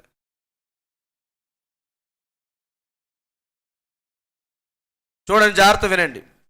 ఈ దేశం మీదికిని దీని నివాసుల మీదికిని చుట్టూనున్న ఈ జనులందరికీ, ఈ చుట్టూ ఉన్న ఈ జనులందరి మీదికిని వారిని రప్పించుచున్నాను. ఈ జనులను, జాగ్రత్త ఈ మాటలు చూడండి, ఈ జనులను శాపగ్రస్తులుగాను, దేవుడు ఎన్నుకున్నటువంటి ప్రజల్ని దేవుడే ఎలా మారుస్తున్నాడు? శాపగ్రస్తులుగాను, విస్మయాస్పదముగాను, అపహాస్యాస్పదముగాను, ఎప్పటికీ పాడుగా ఉండజేసేదను. ఎవరి వీళ్ళు? పాలు తేనెలు ప్రవహించి దేశంలోకి వచ్చినటువంటి దేవుడు ఏర్పాట్లో ఉన్నటువంటి ఎన్నుకున్నటువంటి సొంత ప్రజల్నే దేవుడు ఇప్పుడు ఏం చేస్తున్నాడంట? శాపగ్రస్తులుగా, అంతేకాకుండా విస్మయాస్పదముగా. అంటే విస్మయాస్పదం అంటే ఇంకా వాళ్ళు ఎవరికి అంతుపట్టరు. వీళ్ళు ఎందుకు ఇలాగ అయిపోతున్నారు? ఈ ప్రజలు ఎందుకు, దేవుడి చేత ఎన్నుకోబడిన ప్రజలు కదా, వీళ్ళు ఎందుకు ఇలా మారిపోతున్నారు? ఏంటి, వీళ్ళకి ఏం జరిగింది? ఎవరికి అర్థం కాదనమాట. అపహాస్యాస్పదముగాను అంటే ఇంకా వీళ్ళు ఎలా ఉంటారు? చక్కని జోకులు వేసుకోవడానికి ఉపయోగపడే వస్తువులుగా మారిపోయారు వీళ్ళు. వాళ్ళని చూసి హేళన చేయొచ్చు. అపహాస్యాస్పదముగాను, ఎప్పటికీ పాడుగా ఉండజేసేదను. ఇంకెప్పటికీ వాళ్ళు పాడుగా ఉండిపోతున్నారు అంతే. సంతోష నాదమును, ఉల్లాస శబ్దమును, పెండ్లి కుమారుని స్వరమును, పెండ్లి కుమార్తె స్వరమును, తిరగటి రాళ్ల ధ్వనిని, దీపకాంతిని వారిలో ఉండకుండా చేసేదను. ఇవేమి ఉండవు. ఏముండదంటే ఫస్ట్ చూడండి, సంతోషనాదం, ఇంకా ఉల్లాస శబ్దము, పెండ్లి కుమారుని స్వరము. అంటే పెండ్లి కుమార్తె స్వరము ఏంటంటే అక్కడ పెళ్ళిళ్ళు ఉండవండి. ఇంకా మరి నచ్చిన వాళ్ళే. ఇది ఏ కల్చర్ వచ్చింది? ఇది మొట్టమొదటి ఆదికాండం 6వ అధ్యాయం. దేవుని కుమారులు నరుల కుమార్తెలు చక్కని వారని అర్థమైందండి. ఆ కల్చర్లోకి వస్తారు వీళ్ళు. మళ్ళీ పెండ్లి శబ్దాలు లేవు, వివాహ శబ్దాలు లేవు, పెండ్లి కుమారి ఇంట్లో ఆనందాలు లేవు. మరి నచ్చినట్టు జీవిస్తున్నారు. వాళ్ళకి నచ్చిన అమ్మాయి కనబడితే, నచ్చిన అబ్బాయి కనబడితే వారితో జీవించడం తప్ప వివాహాలు చేసుకునే కల్చర్ లేదు అక్కడ. ఏంటిది? ఇది వాళ్ళు చేసుకుంటుంది కాదు, దేవుడే వారికి అలాగా తయారయ్యేలాగా అలాంటి ఆత్మల చేత నింపేశాడు అక్కడ. ఎవరు వీళ్ళు? దేవుని యొక్క సొంత ప్రజలేనండి.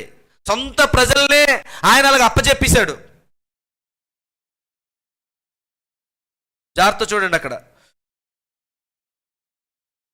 ధ్వనిని, దీపకాంతిని వారిలో ఉండకుండా చేసేదను. ఈ దేశమంతయు పాడుగాను నిర్జనముగాను ఉండును.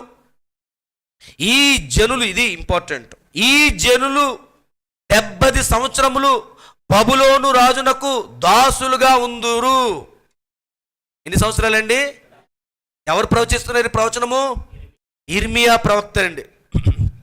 ఇర్మియా ప్రవక్త ఈ ప్రవచనాన్ని ఎప్పుడు ప్రవచించాడు అని అంటే, ఇక్కడి నుంచి, ఇది యేసు ప్రభు వారు జన్మించింది ఇక్కడి నుంచి తీసుకుంటున్నాను.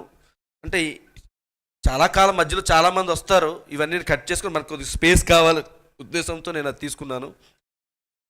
జాగ్రత్తగా గమనిద్దాం. ఈ ప్రవచనాన్ని ఇర్మియా ప్రవక్త BC అంటే బిఫోర్ క్రైస్ట్, అంటే క్రీస్తు పుట్టక ముందు, క్రీస్తుకు పూర్వం 625వ సంవత్సరం సపోజ్ ఇక్కడ తీసుకుందాం. అది ఇక్కడ కొంచెం స్పేస్ కావాలి నాకు, అందుకోసం. ఇదంతా కూడా ఇది ఆదాము నుంచి నోవాహు కాలం. ఇది ఒక 2000 సంవత్సరాలు. ఇక్కడిని నోవాహు దగ్గర నుంచి మొదలెట్టుకొని ఈ మధ్యకాలంలో ఎవరెవరు వస్తారనేది మనం ఊహించుకోవాలి. మరి అబ్రహాంతో సహా అబ్రహాము, ఇస్సాకు, యాకోబులు, మోషే ప్రవక్త, యెహోషువ వస్తున్నాడు, తర్వాత సమూయేలు ప్రవక్తలు, రాజులు వస్తున్నారు. అర్థమవుతుందని అందరూ వస్తున్నారు. ఇక్కడే సొలొమోను దేవాలయం నిర్మించడం జరిగింది. ఇవన్నీ ఇక్కడ వరకు కనబడుతుంది. ఇక్కడికి వచ్చేసరికి ఇక్కడ ఇర్మియా ఉన్నాడు. ఇర్మియా ప్రవక్త ఇక్కడే ఈ కాలంలోనే ఇప్పుడు మనం చదువుకుంటున్నటువంటి ఈ లేఖనం 25వ అధ్యాయంలో ఎన్నో వచనం అండి? అది 11వ వచనం. 12వ వచనాన్ని క్రీస్తు శకము 625 BC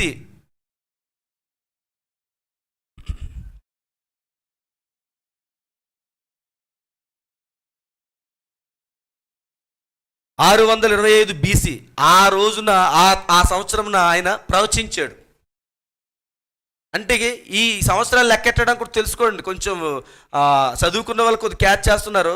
అయితే నాకు చదువుతో సంబంధం లేదు, అందరూ పట్టుకుంటారు. సంవత్సరం ఇటు నుంచి కౌంట్ రావు, ఇటు నుంచి వెళ్తూ ఉంటాయి. ఇక్కడి నుంచి 1 2 3 4 5 అలా వస్తుంది. అలా ఇక్కడి నుంచి ఇటు సైడ్ లెక్కెట్టేటప్పుడు కూడా ఇక్కడి నుంచి 1 2 3 4 5 అలా వెళ్తుంది. ఇటు నుంచి రాదండి. అర్థమవుతుందండి? ఇటు నుంచి రాదు. సరే, ఇటు నుంచి పెట్టుకుందాం, అటు నుంచే పెడదాం. ఇక్కడ ఆదాము నుంచి మనం లెక్కెడతాం. ఆదాము అంటే 4,000 సంవత్సరాలు యేసుప్రభు వారికి. కానీ ఆదాము కంటే ముందు కాలం ఉంది. ఆ కాలం మన ఎవరికి తెలియదు. అది ఆది యందు భూమి ఆకాశమును సృజించెను కాబట్టి అది అన్కౌంటబుల్ టైం లాగా ఉంటుంది. కాబట్టి దాన్ని మనం కౌంట్ చేయలేం. కాబట్టి ఈ భౌగోళిక శాస్త్రవేత్తలు ఏం చేశారంటే క్రీస్తు యొక్క పుట్టుకనే అటు ఇటుగా బ్యాలెన్స్డ్గా ఉంచి చరిత్రను ఏం చేశారు? క్రీస్తు శకమని ఒక్కసి క్రీస్తుకు పూర్వం అనేసి ఒక క్రీస్తు పూర్వం లెక్కేటప్పుడు మళ్ళీ ఇక్కడి నుంచి 1 2 వెళ్ళాలి.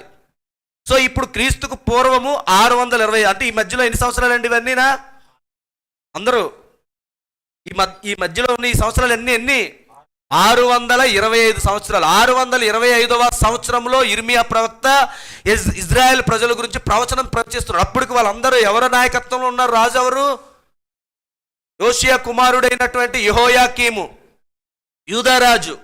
ఆ సమయంలో ఇజ్రాయేలు కూడా రాజు ఉన్నాడు. అది మీరు 2వ దినవృత్తాంతాల గ్రంథం దగ్గరికి వెళ్ళి లాస్ట్ అధ్యాయం చదివినప్పుడు అక్కడ కనిపిస్తుంది మనకి. ఈ సమయంలోనే అప్పటికి ఆ టైంలోనే ఇంకొక ప్రవక్త కూడా ఉన్నాడు. ఇర్మియాతో పాటు ఇంకొక ప్రవక్త, అతను హనన్య. అర్థమవుతుందండి? ఇప్పుడు ఇర్మియా ప్రవక్త ఏమని చెప్తున్నాడు? ఈ దేశమంతయు పాడుగాను నిర్జనముగాను ఉండును. ఫస్ట్ ఈ దేశమంతా పాడుగా ఉంటుంది. రెండో పాయింట్ ఏంటి? నిర్జనముగాను ఉంటుంది. నిర్జనం అంటే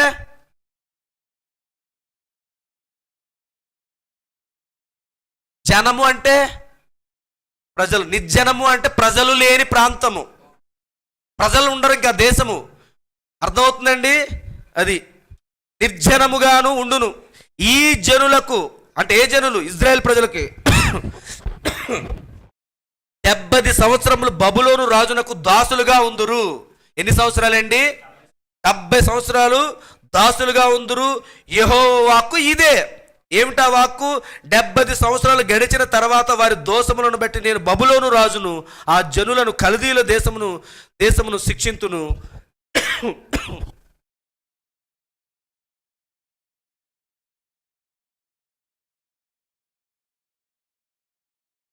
అని చెప్పి ఇర్మియా ప్రవక్త ద్వారా దేవుడు ఇజ్రాయెల్ ప్రజలకి ప్రవచనం ఇచ్చాడు. అయితే జాగ్రత్తగా గమనించినప్పుడు ఇప్పుడు ఈ ప్రవచనాన్ని జనుల మధ్యలోకి వచ్చి ఆయన ప్రవచించాడు.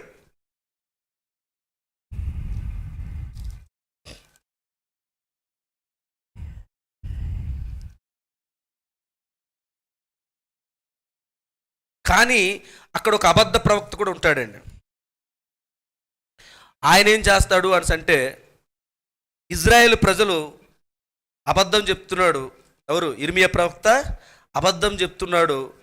కేవలం 2 సంవత్సరాలు మాత్రమే వాళ్ళు బానిసత్వంలో ఉంటారు అని చెప్తుంటాడు అనమాట.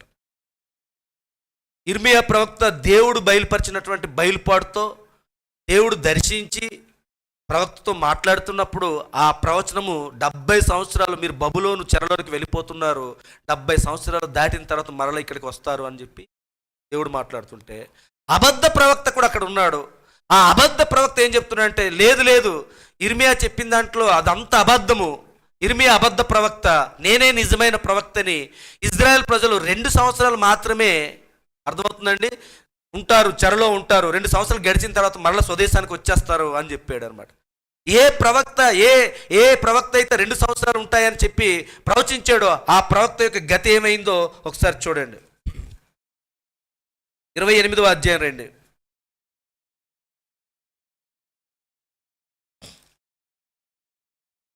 పన్నెండవ వచనం చూడండి. అసలు యాక్చువల్ 28వ అధ్యాయం అంతా మీరు చదివితే ఈ హనన్యా యొక్క ప్రవచనము ఎలా ప్రవచించాడు, ఏంటి, ఇర్మియాకి ఎలాగ ఇబ్బంది పెట్టాడు, ఇవన్నీ కూడా మనకు కనిపిస్తాయి. మీరు 28వ అధ్యాయం నోట్ చేసుకుని ఇంటికి వెళ్ళి చదవండి.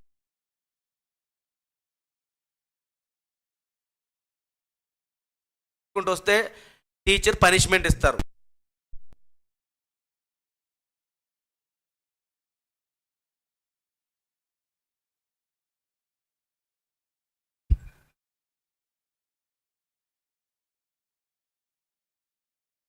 ఇరవై 28వ అధ్యాయం 12వ వచనం చదువుతున్న ప్రవక్త అయిన హనన్యా, ప్రవక్త అయిన ఇర్మియా మెడ మీద నున్న కాడిని విరిచిన తర్వాత అప్పటికే పాపం ఇర్మియాకి శిక్షించారు.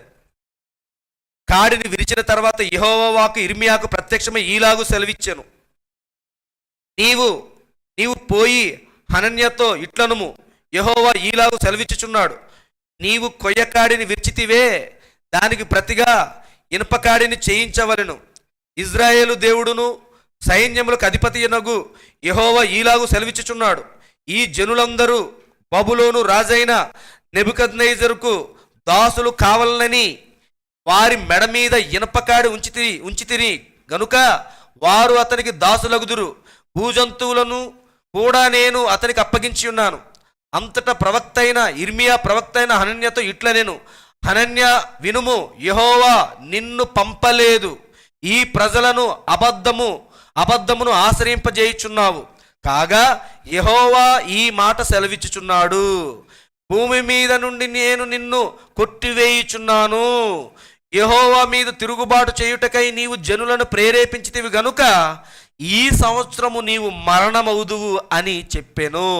ఆ సంవత్సరమే 7వ నెలలో ప్రవక్త అయిన హనన్యా మృతి నొందెను. అయిపోయింది, అక్కడికి చాప్టర్ క్లోజ్ అయిపోయిందా? జాగ్రత్త గమనించండి. ఒక నిజ ప్రవక్త మీద నిందలు వేస్తే, ఒక నిజ ప్రవక్త మీద, ఒక నిజ సేవకుని మీద నిందలు వేస్తే సేవకుడు ఏం పనిచేయడు, అక్కడ దేవుడే రంగం మీద దిగొస్తాడు. జరిగిన కార్యం అది. చివరికి హనన్య ప్రవచించినటువంటి ప్రవచనం ప్రకారం 2 సంవత్సరాలు కాదు, ఆయన చెప్పిన దానికంటే ముందే 1 సంవత్సరం ఈయనే మృతి చెందాడు. 1 సంవత్సరమే బ్రతికాడు అంతే.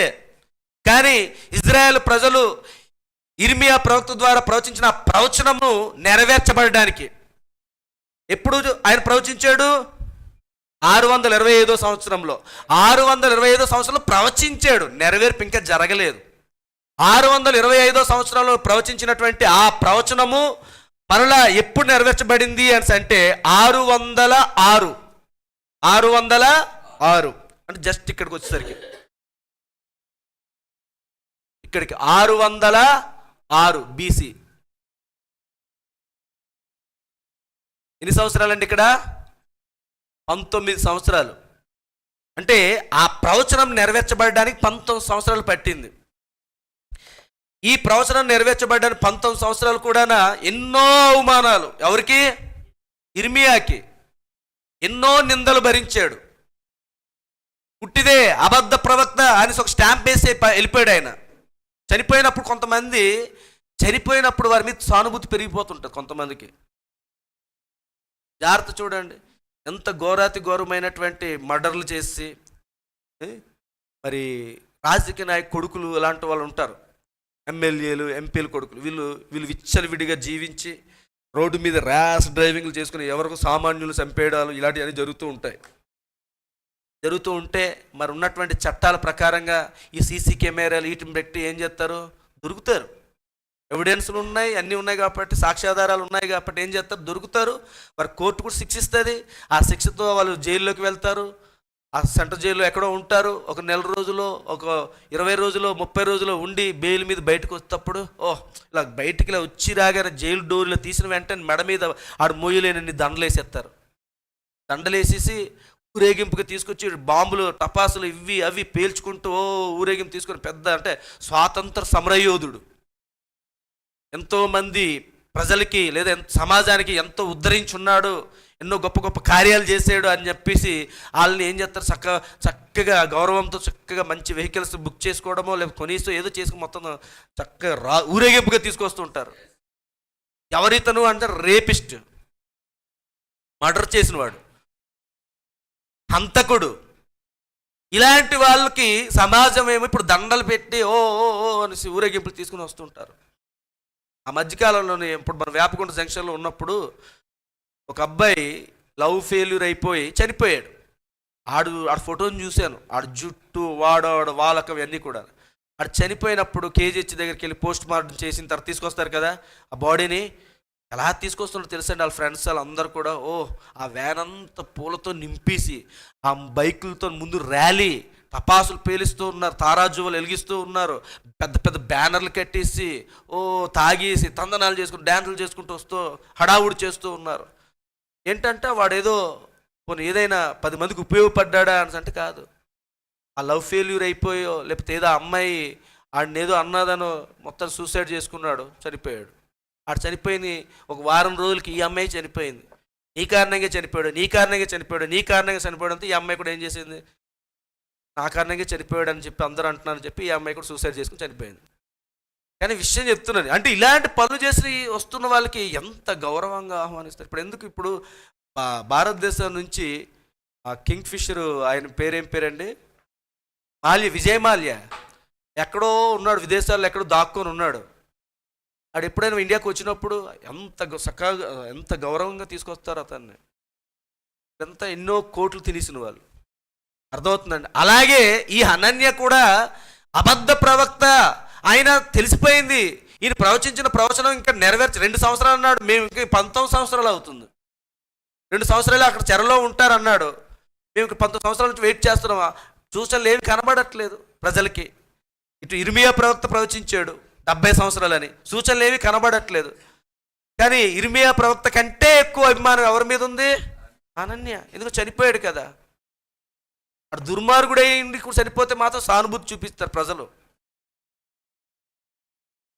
అంత ఘోర తప్పులు చేసినా సరే అది సానుభూతి చూపించాలా లేదా అన్నది పక్కన పెట్టండి. కానీ నిజ ప్రవక్త అక్కడ అవమానం చెందుతూ ఉన్నాడు. కాబట్టి ఏమైంది, ఇర్మియా ప్రవక్త ప్రవచించిన ప్రవచనం కరెక్ట్గా 606 సంవత్సరం బీసీ దగ్గరికి వచ్చేసరికి నెరవేర్పు జరిగిందండి.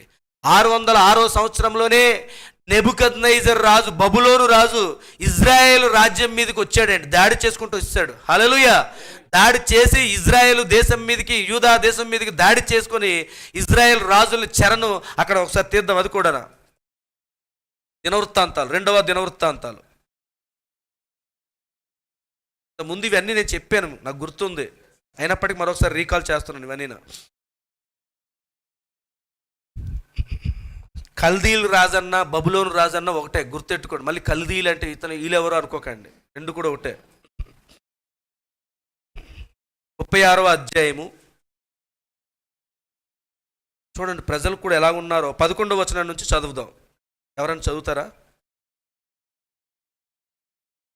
సిద్కియా ఏలన ఆరంభించినప్పుడు అంటే పరిపాలన చేసినప్పుడు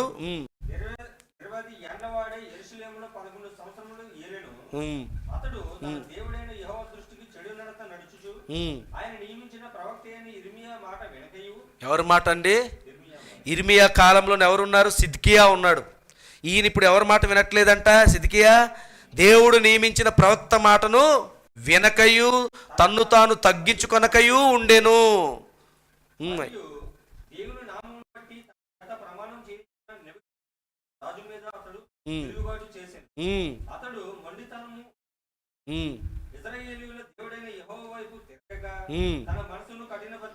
ఆమేన్. చదవండి.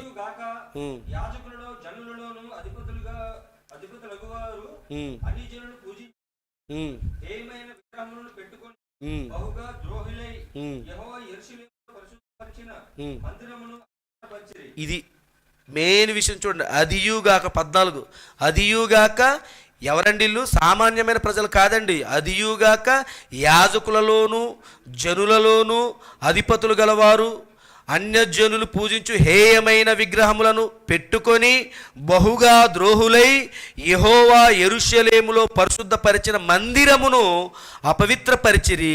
వారి పితరుల దేవుడైన యెహోవా తన జనుల యందును తన నివాస స్థలముల యందును కటాక్షము గలవాడై వారి యొద్దకు తన దూతల ద్వారా వర్తమానమును పంపుచు. దేవుడు ఎక్కడికి అన్యాయం చేయట్లేదండి. దేవుడు అన్యాయస్తుడు కాడు. తన దూతలను వర్తమానములు ఇచ్చి పంపుచూ వచ్చెను.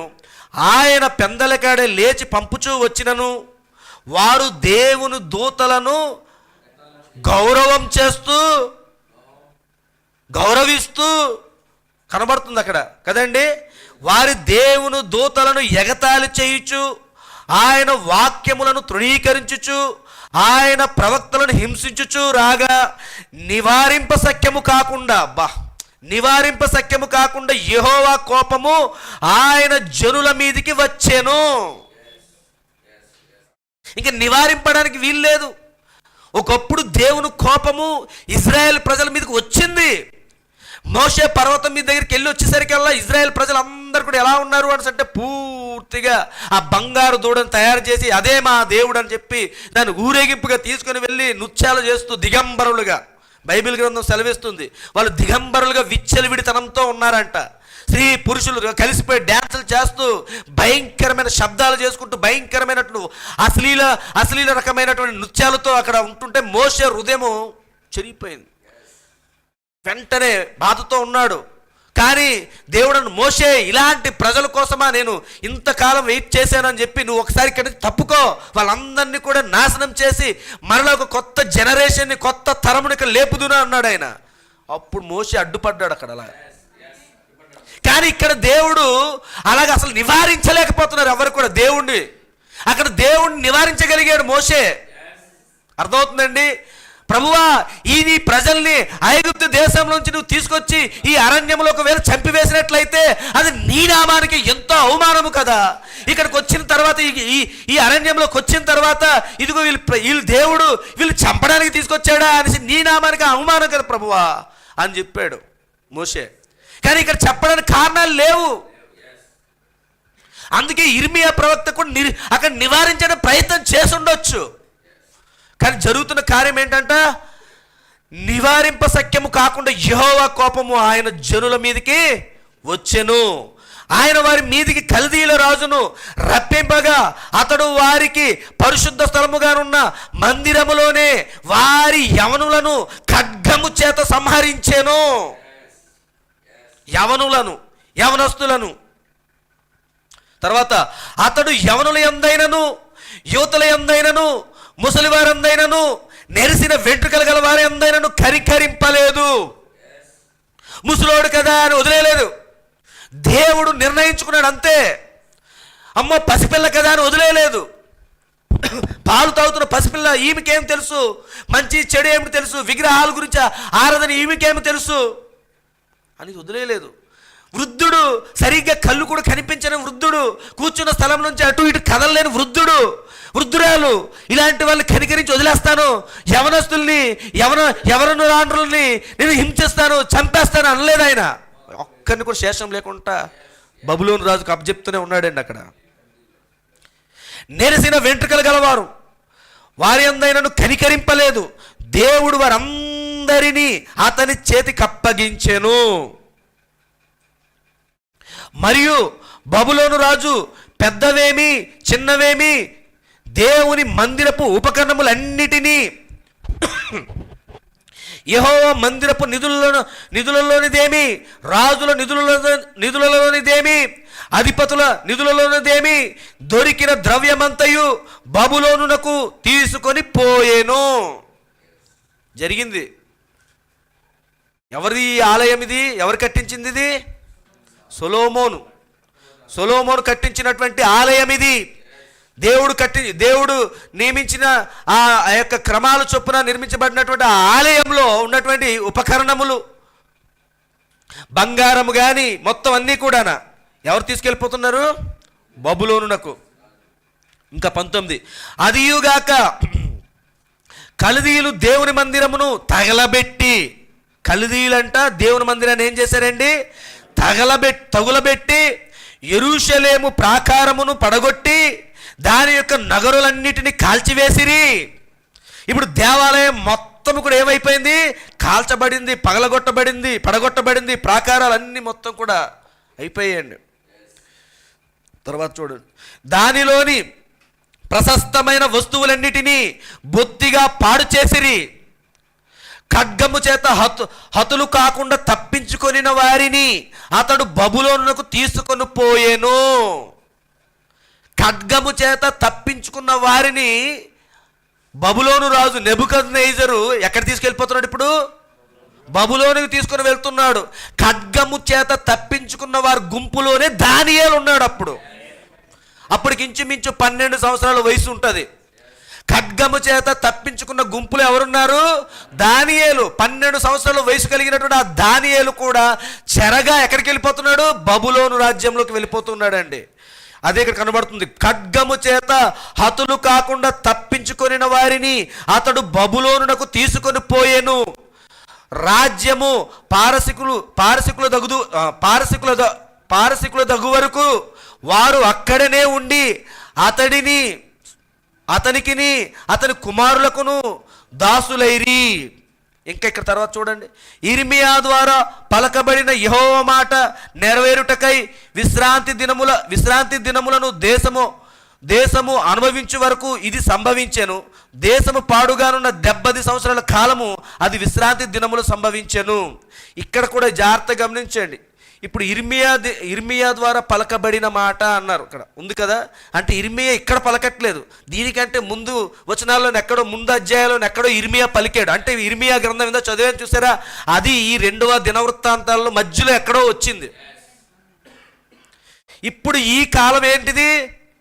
నెబుకద్నెజరు యెరూషలేము మీదకి వచ్చి ఆ యెరూషలేము మందిరాన్ని, దేవాలయాన్ని కాల్చివేయడం, ప్రాకారాలు పడగొట్టడము, అక్కడ ఎంతో విలువైనటువంటి ఆ యొక్క ఆభరణాలని లేదా ఆ పాత్రలన్నిటిని తీసుకుని వెళ్ళిపోవడం, ఇవన్నీ ఎప్పుడు జరుగుతున్నాయి అని అంటే 606లో జరుగుతుందండి.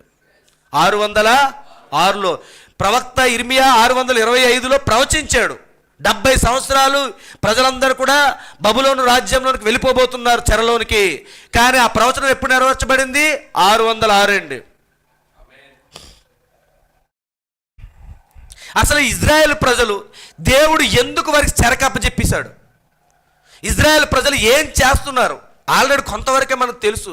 ఇజ్రాయెల్ ప్రజలు చేసిన కార్యములను బట్టి లేదా వాళ్ళు చేసిన పనులను బట్టి దేవుడు ఎందుకు వారి పట్ల అంత ఘోరంగా వ్యవహరించాల్సి వచ్చింది? ఇదంతా మీకు తెలియాలి అని అంటే మీరు ఇంటికి వెళ్ళిన తర్వాత అది కూడా చేయాల్సిన కార్యమే. ఇర్మియా గ్రంథం 1వ అధ్యాయం నుంచి ఇంచుమించు 11-12 అధ్యాయాల వరకు కూడా మీరు చదవాలి అండి. 1వ అధ్యాయం నుంచి 11-12 ఆ వేలోకి వెళ్ళాల్సిందే. అవన్నీ చూస్తే ఇజ్రాయెల్ ప్రజలు చేసిన పనులకి దేవుడు హృదయం ఎలా నొచ్చుకుందో అనేది మనకు కనిపిస్తూ ఉంటుంది. ఒకసారి మరలా ఇర్మియా గ్రంథంలోకి రండి.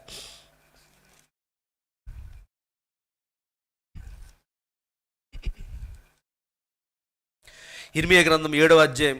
ఇంటి దగ్గరికి వెళ్ళిన తర్వాత చదవాల్సినవి మరి సమయం సరిపోదు, ఎందుకంటే ఆల్రెడీ 1:15 అయిపోయింది. నేను ఇంకా చాలా విషయాలు చెప్పాలి. చూడాలి, మరి ఇంకెళ్ళను, ఇంకా భయపడొద్దు ఎవరు.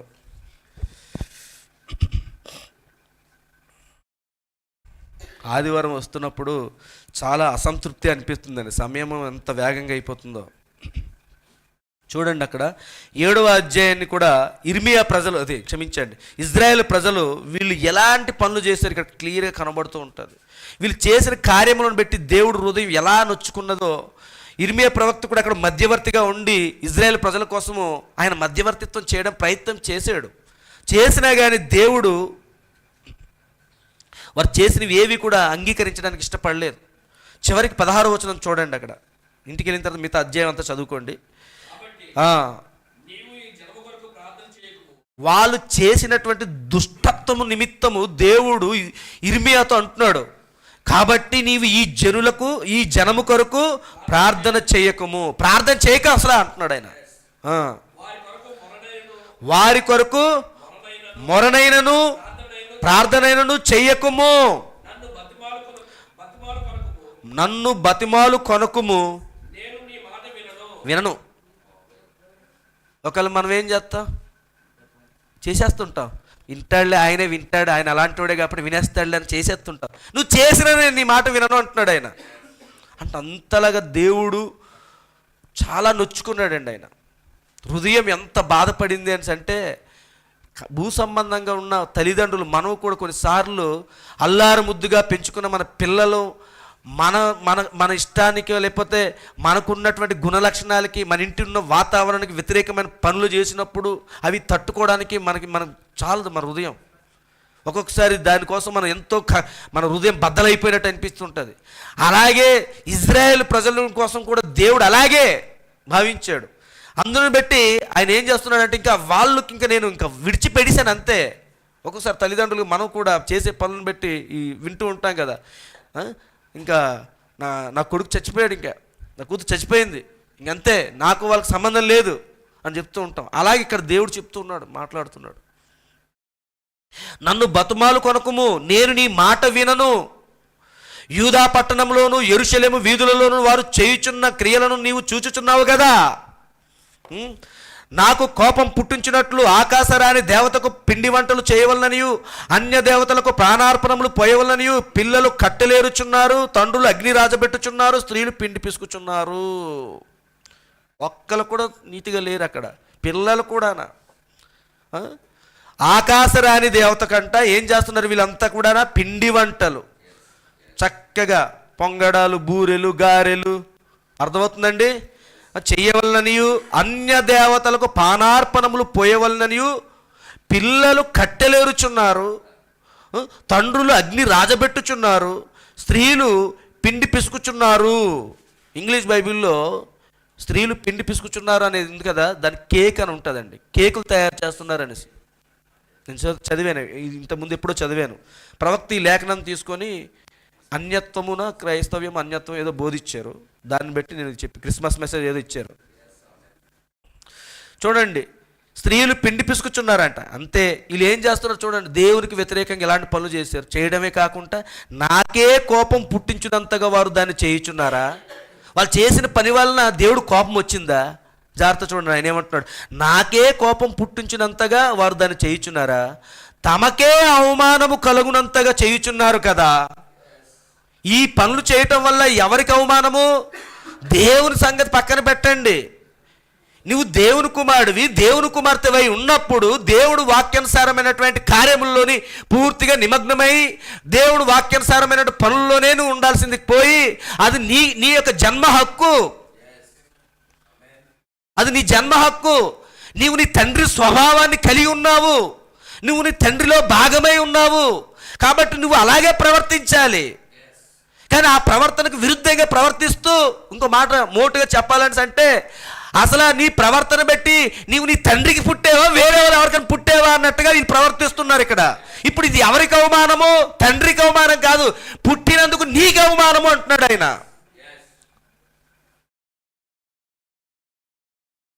తమకే అవమానము కలుగునంతగా చేయుచున్నారు కదా, ఇదే యెహోవా వాక్కు. అందువలన ప్రభువగు యెహోవా ఈలాగు సెలవిచ్చుచున్నాడు, ఈ స్థలం మీదను నరుల మీదను జంతువుల మీదను పొలముల చెట్ల మీదను భూమి పంట మీదను నా కోపమును నా ఉగ్రతను కుమ్మరించెదను. ఆర్ప సఖ్యము కాకుండా అది మండును. ఆర్పలేరు, ఇంకా అంతగా రగులుకుంటుంది ఆయన కోపము. జాగ్రత్తగా గమనించండి, ఇదంతా ఎక్కడ జరుగుతుంది? ఈ కాలం నుంచి ఎప్పుడైతే ఇజ్రాయెల్ ప్రజలు వాగ్దాన దేశంలోకి అడుగు పెట్టారో కొద్ది రోజుల్లోనే మొత్తం మళ్ళీ మామూలు లోకంలో కలిసిపోయారు. అక్కడ మొదలుకుందండి. ఇంకా ఇర్మియా కాలంకి వచ్చేసరికి ఇదంతా అలాగే కనబడుతుంది. జాగ్రత్తగా గమనించండి. ఇక్కడి నుంచి ఈ మధ్యకాలంలో చాలా విషయాలు మనం చెప్పుకుంటాం ఒకసారి నెక్స్ట్ వీక్లోని. ఇక్కడ ఇదేమి జరుగుతుందో ఇక్కడేమొస్తాయి చెప్పండి? ఈ 2025 కదా, ఇక్కడేం రావచ్చు? ఇక్కడ క్రీస్తు సిలువ, ఇక్కడ ఏం రావచ్చు? నేను ఎందుకు ఇదంతా ఆల్రెడీ మీరు అందరు వర్తమానంలో ఉన్నారు కాబట్టి నేను ఇక్కడ ఏదో సస్పెండ్ చేసి పెట్టట్లేదు. తెలుసు కదా మనకి ఏమొస్తాయండి ఇక్కడ? సంఘకాలాలు వస్తాయి. ఇక్కడ 7 సంఘకాలాలు వస్తాయి. మామూలు రఫ్గా వేస్తాను.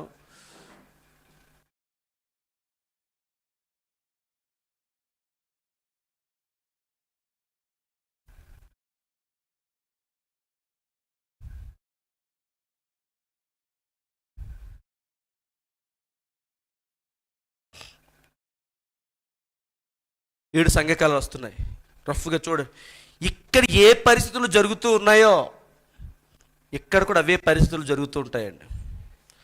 ఇక్కడ ఇజ్రాయేలులకు జరుగుతుంది, భౌతిక సంబంధమైన ఇజ్రాయేలీలు, వీళ్ళు స్వాభావిక ఇజ్రాయేలులు. వీళ్ళెవరు? ఆత్మ సంబంధమైన ఇజ్రాయేలులు. అర్థమవుతుందండి? మనము యూదులమే, మనము ఇజ్రాయేలులమే, అబ్రహాము సంతానమే మనము కూడా. క్రీస్తు ద్వారా మనం అబ్రహాము సంతానముగా మార్చబడ్డాం. వీళ్ళు స్వాభావికంగా అబ్రహాము యొక్క సంతానంగా ఉన్నారు, మనమేమో క్రీస్తు ద్వారా అబ్రహాము సంతానంగా మార్చబడ్డాము. క్రీస్తు ఆత్మను కలిగి ఉండుట ద్వారా మనం అబ్రహాము సంతానంగా మార్చబడి ఉన్నాము. ఈ మధ్యకాలంలో వీళ్ళకి ఏదైతే జరుగుతూ వస్తుందో అదే విషయాలు ఇక్కడ మరలా ఇక్కడ రిపీట్ అవుతూ ఉన్నాయి. ఇక్కడ ఇజ్రాయెల్ ప్రజలు ఎలా అయితే వాగ్దాన దేశంలో అడుగుపెట్టి మరలా వెనకకి ఎలాగైతే తొట్టుపాటు చెందుతూ ఉన్నారో, అలాగే ఇక్కడ కూడా మనము కూడా ఈ 7 సంఘకాలంలో కూడా క్రైస్తవులు కానీ, లేదా ఎవరైతే వాక్యాన్ని అంగీకరించి, క్రీస్తుని అంగీకరించి, రక్షకుడు అంగీకరించి ఎవరైతే క్రైస్తవులుగా మారుతున్నారో వాళ్ళు కూడా చాలామంది ఏమైపోయారు, మరలా సేమ్ పేరుకు మాత్రమే మేము ఇజ్రాయేలుమి, కానీ చేసే పనులన్నీ అన్యత్వమే. పేరుకు మాత్రమే క్రైస్తవ్యము, చేసే పనులన్నీ కూడా అన్యత్వమే అనమాట. ఇవన్నీ కూడా రెండిట్లు కూడా ప్యారలల్గా జరుగుతూ వస్తున్నాయి అనమాట. జాగ్రత్తగా గమనిస్తే ఇక్కడ ఇక్కడ 60 సంవత్సరాల తర్వాత ఇర్మియా ప్రవక్త రంగం మీదకి వచ్చాడు. అర్థమవుతుందండి? 60 సంవత్సరాల తర్వాత, ఎవరి తర్వాత? యెషయా ప్రవక్త తర్వాత 60 సంవత్సరాల తర్వాత ఇర్మియా ప్రవక్త వచ్చాడు. ఇప్పుడు 1965 నుంచి ఇప్పటికి ఎన్ని సంవత్సరాలు అయ్యాయి? అంతే. ఇప్పటికి 1965 నుంచి ఇప్పటికి 2025కి 60 సంవత్సరాలు. అంతేనండి. యెషయా ప్రవక్త రంగం మీద నుంచి వెళ్ళిపోయాడు, ఇర్మియా ప్రవక్త ఇప్పుడు రంగం మీదకి వస్తున్నాడు. 60 సంవత్సరాలు. అయితే ఇక్కడ మనం అది కూడా తీసుకోవచ్చు, కానీ నేను మన కాల ప్రవక్తనే తీసుకుంటున్నాను. 60 సంవత్సరం అనగా పెంతెకొస్తు కాలము లేకపోతే అన్నీ అయిపోయిన తర్వాత రంగం మీదకి ఇర్మియా వచ్చాడు, అందుక మన కాల ప్రవక్త రంగం మీదకి వచ్చాడు. అయితే ఇవన్నీ వచ్చే వారికి చెప్పుకోవడానికి సాధ్యమవుతుంది, ఇప్పటికైతే అవదు, అయిపోయింది. మరి నాకు ఇష్టం లేదు, ఎందుకంటే ప్రతిసారి మీకు 1 గంటన్నర 2 అయిపోతుంది. మ్యాక్సిమం చిన్నది చెప్పి అది కూడా కంక్లూజన్ కూడా కాదు, మధ్యలో టక్కున అయిపోయేలాగా ఉంది పరిస్థితి.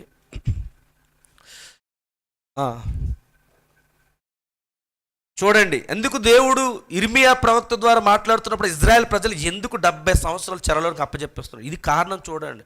70 సంవత్సరాలు ఇజ్రాయెల్ ప్రజలు చెరలోకి వెళ్ళిపోతూ ఉన్నారు.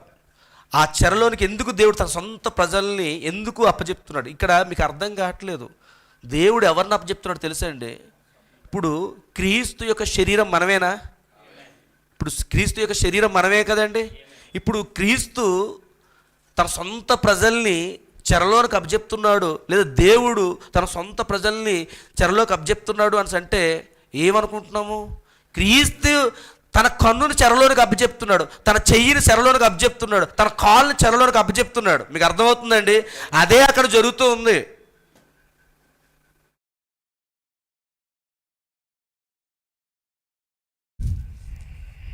మీరు ఇంటికి వెళ్ళిన తర్వాత 8వ అధ్యాయం అంతా చదవండి. 8, 9 ఇవన్నీ చదవాల్సినవే. 8లోని 22వ వచనంలోకి వచ్చేద్దాం. 8వ అధ్యాయము ఇర్మియా గ్రంథం 18వ వచనం చదువుదామండి, ఎందుకంటే మరి కుదించుకోవాలి, మరి తప్పదు. చూడండి, ఇక్కడ ఆయన ఏమంటున్నాడు? నా గుండె నా లోపల సొమ్మసిల్లుచున్నది,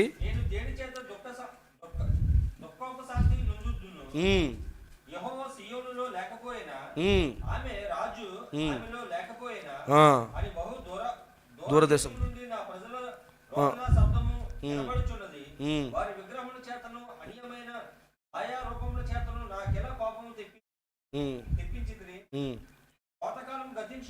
కోతకాలము గతించి ఉన్నది, గ్రీష్మకాలము జరిగిపోయెను,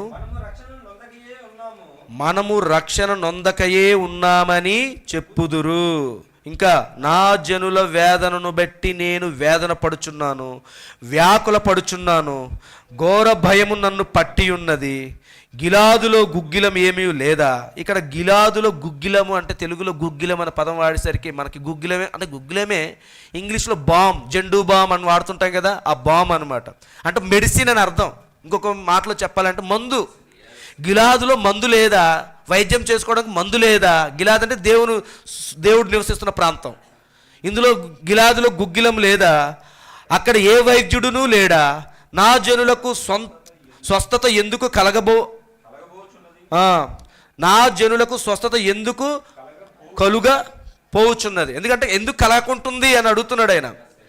ఇవన్నీ ఉన్నా సరే కానీ ఇది తర్వాత 9వ అధ్యాయం చదవండి ఇంటి దగ్గరికి వెళ్ళి, ఇదంతా కూడా 13 వద్దు బ్రదర్, అదంతా చదివితే మన సమయమే సరిపోదు.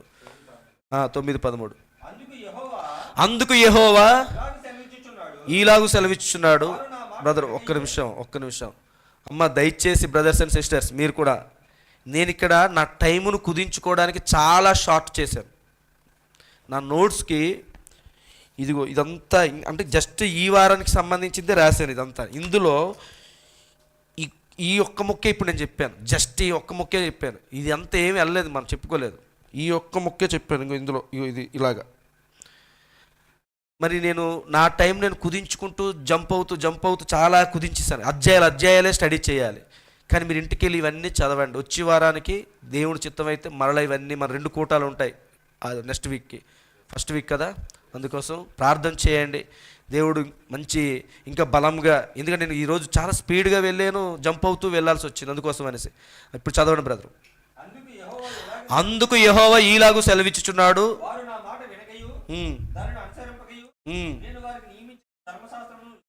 వీళ్ళందరూ ఏం చేస్తారు, ఇవన్నీ చదువుకోవడం కోసం కాదు, ఒక్కసారి ఇమాజినేషన్ చేయండి ఈ మాటల్ని. వాళ్ళు ఏం చేశారు, వాళ్ళు చేస్తున్న పనులు మనం కూడా ఇప్పుడు ఆత్మీయ ఇజ్రాయెల్ ఎవరు మనమే కదా. అందులో ఆ ఇమాజినేషన్లోకి రావాలి మనం. అది చెప్తున్నాను, ఏదో చదివేసుకోవడం గబగబ చదివేసుకుని పారిపోయింది కాదండి ఇది. అందుకు యెహోవా ఈలాగు సెలవిచ్చుచున్నాడు. ఇప్పుడు ఏంటి, మనకే సెలవిస్తున్నాడు అనుకుందాం. వారు నా మాట వినకయు దానిని అనుసరింపకయు నేను వారికి నియమించిన నా ధర్మశాస్త్రమును విసర్జించి తమ హృదయ మూర్ఖతను చొప్పున జరిగించుటకై తమ పితరులు తమకు నేర్పినట్లు బయలుదేవతలను అనుసరించుచున్నారు గనకనే వారి దేశము పాడైపోయేను. సైన్యములకు అధిపతియు ఇజ్రాయేలు దేవుడునగు యెహోవా ఈలాగు సెలవిచ్చుచున్నాడు. నేను ఈ ప్రజలకు చేదు కూరలు తినిపింతును, విషజలము త్రాగింతును, తామైనను తమ పితరులైనను ఎరుగని జనములోనికి వారిని చెదరగొత్తుదును, వారిని నిర్మూలము చేయు వరకు వారి వెంబడి ఖడ్గమును పంపుదును. ఇంకా కింద చదివితే చాలా విషయాలు వస్తున్నాయి, చాలా వస్తాయి. వీళ్ళు ఎంత ఘోరంగా ఆయన్ని హింసించారు, దేవుణ్ణి. వీళ్ళు ఎవరితో ఆటలాడుకున్నారో తెలుసండి, సర్వశక్తి గల దేవుణ్ణి అండి. వాళ్ళ పితరులు ఎన్నో అనుభవాలు చెప్పారు, సాక్ష్యాలు ఉన్నాయి వాళ్ళకి. ఇంత గొప్ప సాక్ష్యాన్ని కలిగి ఉన్నా కానీ దిగజారిపోయారు. ఇదే సమయంలోని చెరలోనికి వెళ్ళిపోతున్న ఇదే సమయంలోని మరి మరలా మందిరాన్ని కట్టొచ్చని ఆజ్ఞ బయలుదేరింది.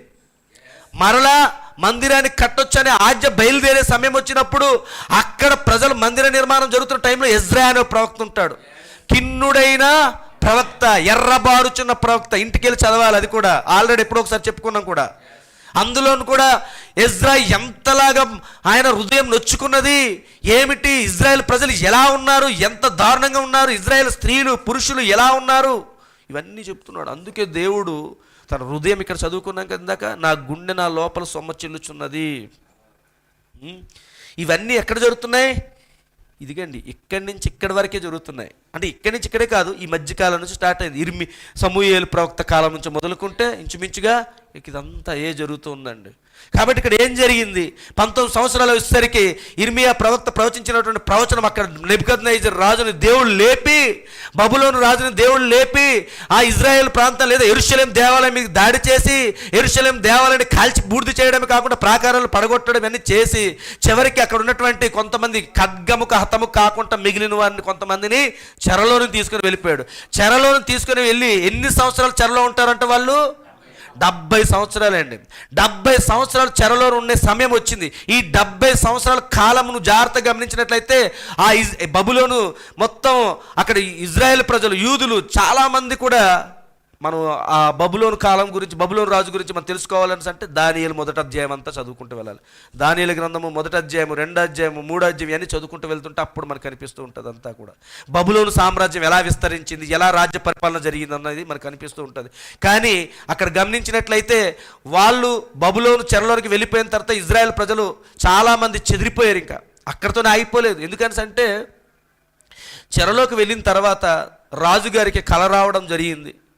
ఆ కళనికి అర్థం చెప్పమని అడిగినప్పుడు చాలామంది చెప్పలేకపోయేసరికి మరలా అక్కడ ఏం జరిగింది, అక్కడ జ్ఞానులందరినీ కూడా చంపడానికి ఆజ్ఞ బయలుదేరింది. చాలామంది అక్కడి నుంచి మళ్ళీ వాళ్ళు అనేక ప్రాంతాలకు అనేక దేశాలకు చెదిరిపోవాల్సి వచ్చింది. అర్థమవుతుందండి. అయితే ఇక్కడ గమనించినట్లయితే ఇప్పుడు లాస్ట్ ఏది దానియేలు గ్రంథం 9వ అధ్యాయం.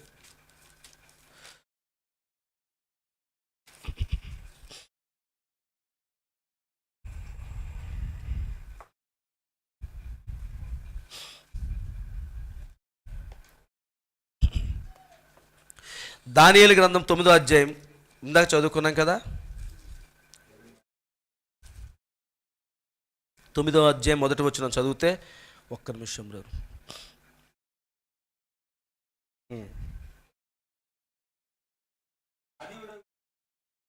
మాదీయుడగు అహెష్వరోషు యొక్క కుమారుడైన దర్యావేసు కల్దీయులపైన రాజు అయ్యెను.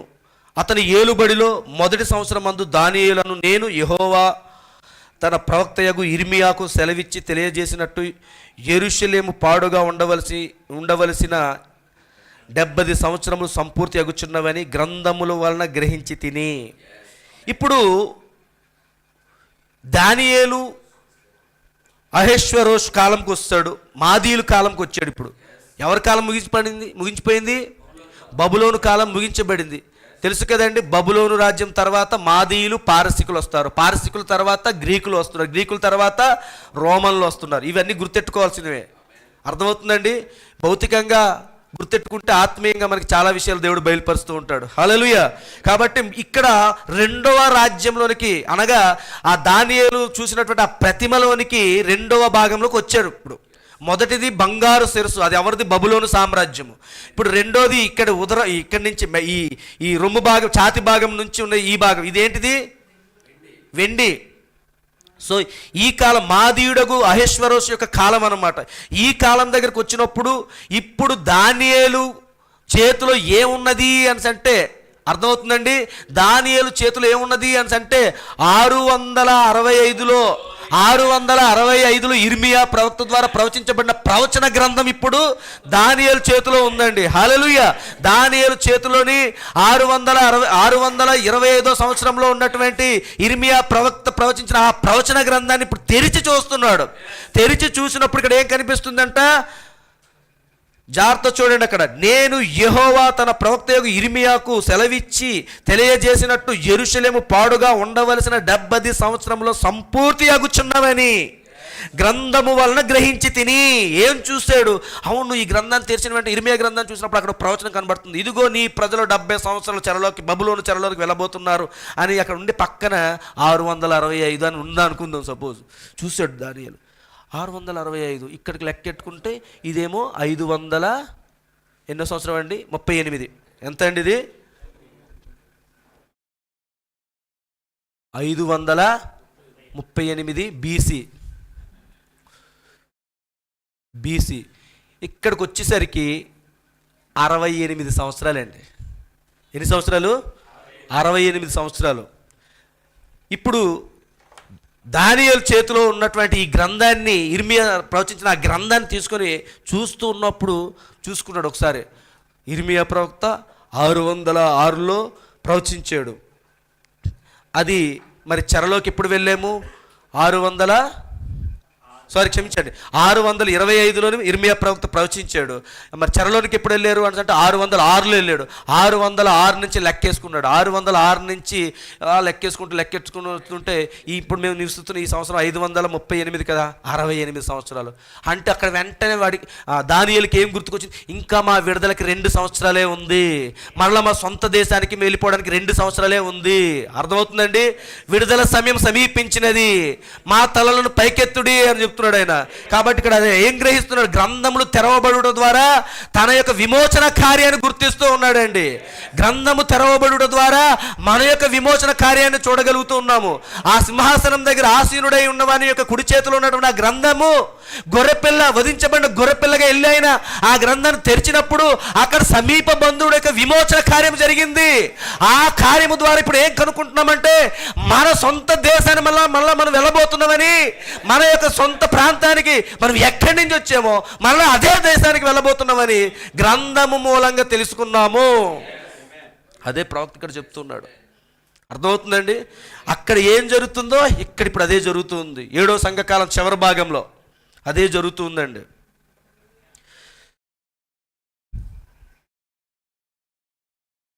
అయితే ఇది ఈరోజు కంక్లూజ్ కొద్దిగా చేయకపోతే మరి వచ్చే వారం మళ్ళీ స్టార్ట్ చేసుకోవాల్సి వస్తుంది. అందుకోసం అనేసి కొంచెమే ఇప్పుడు ఈ 9వ అధ్యాయంలో మరి దేవుడు చెప్తున్నాడు, దేవుడు ఇచ్చినటువంటి జ్ఞానము ద్వారా దానియేలు ఏం గ్రహించాడు అని అంటే తమ విడుదల సమయము సమీపించింది ఇంకొక 2 సంవత్సరాల్లో. అంటే ఇక్కడ 2 సంవత్సరాలు కలిపితే ఎంత అవుతాయి? 70 అయిపోతుంది అనమాట. అర్థమవుతుందండి? సో ఈ 70 సంవత్సరాల్లో ఇప్పుడు వీళ్ళు బయటికి వెళ్ళబోతున్నారు అనమాట. సో ఈ 68 సంవత్సరాలు కాలంలో మధ్యలో ఏం జరిగింది ఇవన్నీ కూడా మరి మీరందరూ దానియేలు గ్రంథము 1వ అధ్యాయం 2వ అధ్యాయం 3వ అధ్యాయం ఇవన్నీ మీరు చదువుకుంటూ వెళ్తూ ఉంటే ఇవన్నీ మీకు వస్తాయి. మరి ఇవన్నీ దేవుని చిత్తం అయితే ఎప్పుడైనా ఖాళీగా ఇంకా సమయం మనకు దేవుడు అనుమతిస్తే ఒకటి మనం చెప్పుకుంటూ వెళ్ళొచ్చు. అయితే ఇక్కడ విషయం ఏంటి అని అంటే దేవుడు 70 సంవత్సరాలు ముగించబడుతున్నాయి, మీరు మరి యెరూషలేములోనికి వెళ్ళిపోబోతున్నారు అనే సమయం వచ్చింది అని తెలియజేస్తూ జాగ్రత్త చూడండి.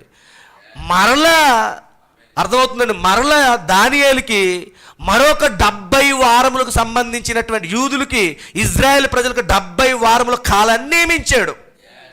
అర్థమవుతుందండి? 70 సంవత్సరాల కాలం ముగించబడుతుంది ఇంకో 2 సంవత్సరాల్లో. కానీ మరలా 70 వారములకు సంబంధించినటువంటి కాల పరిధిని మరలా యూదులకి నియమించాడు, ఇజ్రాయెల్ ప్రజలకు నియమించాడు.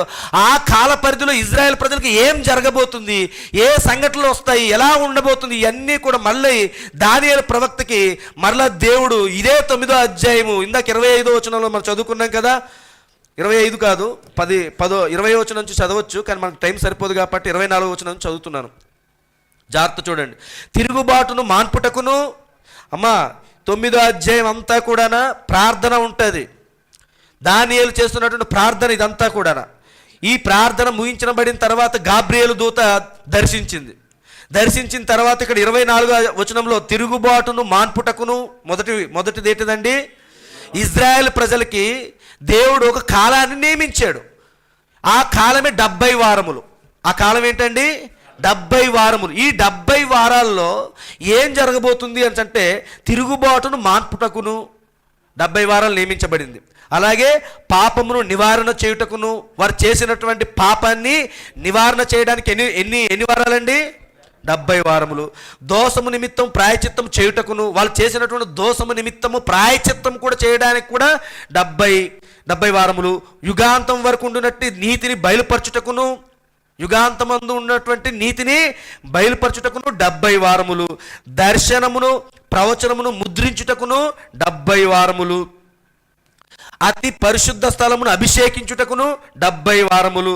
నీ జనమునకు పరిశుద్ధ పట్టణమునకు 70 వారములు విధింపబడెను. ఈ 70 వారములో ఈ 6 ఉద్దేశాల్ని నెరవేర్చబోతున్నాను అని చెప్పి దానియేలుకి మరలా దేవుడు ఆ జ్ఞానాన్ని ఇచ్చాడు. ఇప్పుడు ఈ 70 వారాలకు సంబంధించిన 70 వారాలకు సంబంధించినటువంటి కార్యములు, ఈ 6 ఉద్దేశాలు ఏమిటి, ఎలా ఉండబోతున్నాయి, ఇవన్నీ కూడా ప్రవక్త దానియేలు 70 వారాలు అనే వర్తమానంలోను, అలాగే మరి గాబ్రియేలు దర్శించుటలో 6 ఉద్దేశములు అనే ఈ వర్తమానాల్లోని చాలా క్షుణ్ణంగా ఎంతో లోతుగా ఆయన బోధించాడు. ఇవన్నీ మనం హోంవర్క్లు చేసుకుంటూ వెళ్తే చాలా విషయాలు మనకి బయలుపడుతూ వస్తుంది. నేను అసలు ఈ విషయాలను ఎందుకు టచ్ చేసుకుంటూ వెళ్ళాల్సి వస్తుంది అని అంటే ఈ విషయాలకు రావాలి. ఈ 7 సంఘకాలాలు మనం అర్థం చేసుకోవాలి. ఈ 7 సంఘకాలాలు మన స్థానాలు మనం గుర్తించాలి. ఏం జరుగుతుందో, ఈ 7 సంఘకాలాలు ఏం జరుగుతుందో ఇప్పుడు వధువులో కూడా అది అన్నీ జరుగుతూ ఉన్నాయి. ఇప్పుడు ప్రస్తుతం ప్రపంచంలో ఎన్నడూ ఏ కాలంలో జరగలేని అన్ని కాలంలో జరిగినవన్నీ కలిపి ఇప్పుడు ఈ కాలంలో జరుగుతూ ఉన్నాయండి. అందుకోసం మనం అన్ని కాలాలను చూడాల్సి వస్తుంది. ఇప్పుడు అన్ని కాలాలని తవ్వాల్సి వస్తుంది అనమాట. చూడండి, ఒక 70 సంవత్సరాలు ముగించబడుతుంది అనుకున్నాడు దానియేలు, కానీ దేవుడు మరలా వచ్చి ఒక 70 వారాలు ఇస్తున్నాడు అనమాట. 70 వారాలు అనగానే ప్రవక్త ఇక్కడ దానికి ఒక క్యాలిక్యులేషన్ ఇచ్చాడు. దేవుని సాధ్యమైతే అది వచ్చే వారం మనం చూద్దాం, ఎందుకంటే ఈ వారానికి ఇంకా అది సమయం సరిపోదు, అందుకోసం అది. కానీ ఇక్కడ తర్వాత చదవండి 25వ వచనం. యెరూషలేమును, ఇక్కడ సిచ్యువేషన్ గమనించండి. అప్పటికి యెరూషలేము దేవాలయం ఏమైంది? పడగొట్టబడి ఉంది, ప్రాకారాలు పడగొట్టబడ్డాయి, కాల్చబడి ఉంది. ఇప్పుడు యెరూషలేములో ఎవరూ లేరు, నిర్జనంగా ఉంది, జనులు లేరు. అవన్నీ కూడా మట్టి దెబ్బలుగా ఉన్నాయి, పడిపోయినటువంటి ప్రాకారాలతో ఉంది, దేశమంతా పాడైపోయి ఉంది, ప్రజలెవరూ లేరు అక్కడ. అలా ఉన్నటువంటి ఆ ప్రాంతం గురించి యెరూషలేమును మరలా కట్టించవచ్చునని ఆజ్ఞ బయలుదేరిన సమయము మొదలుకొని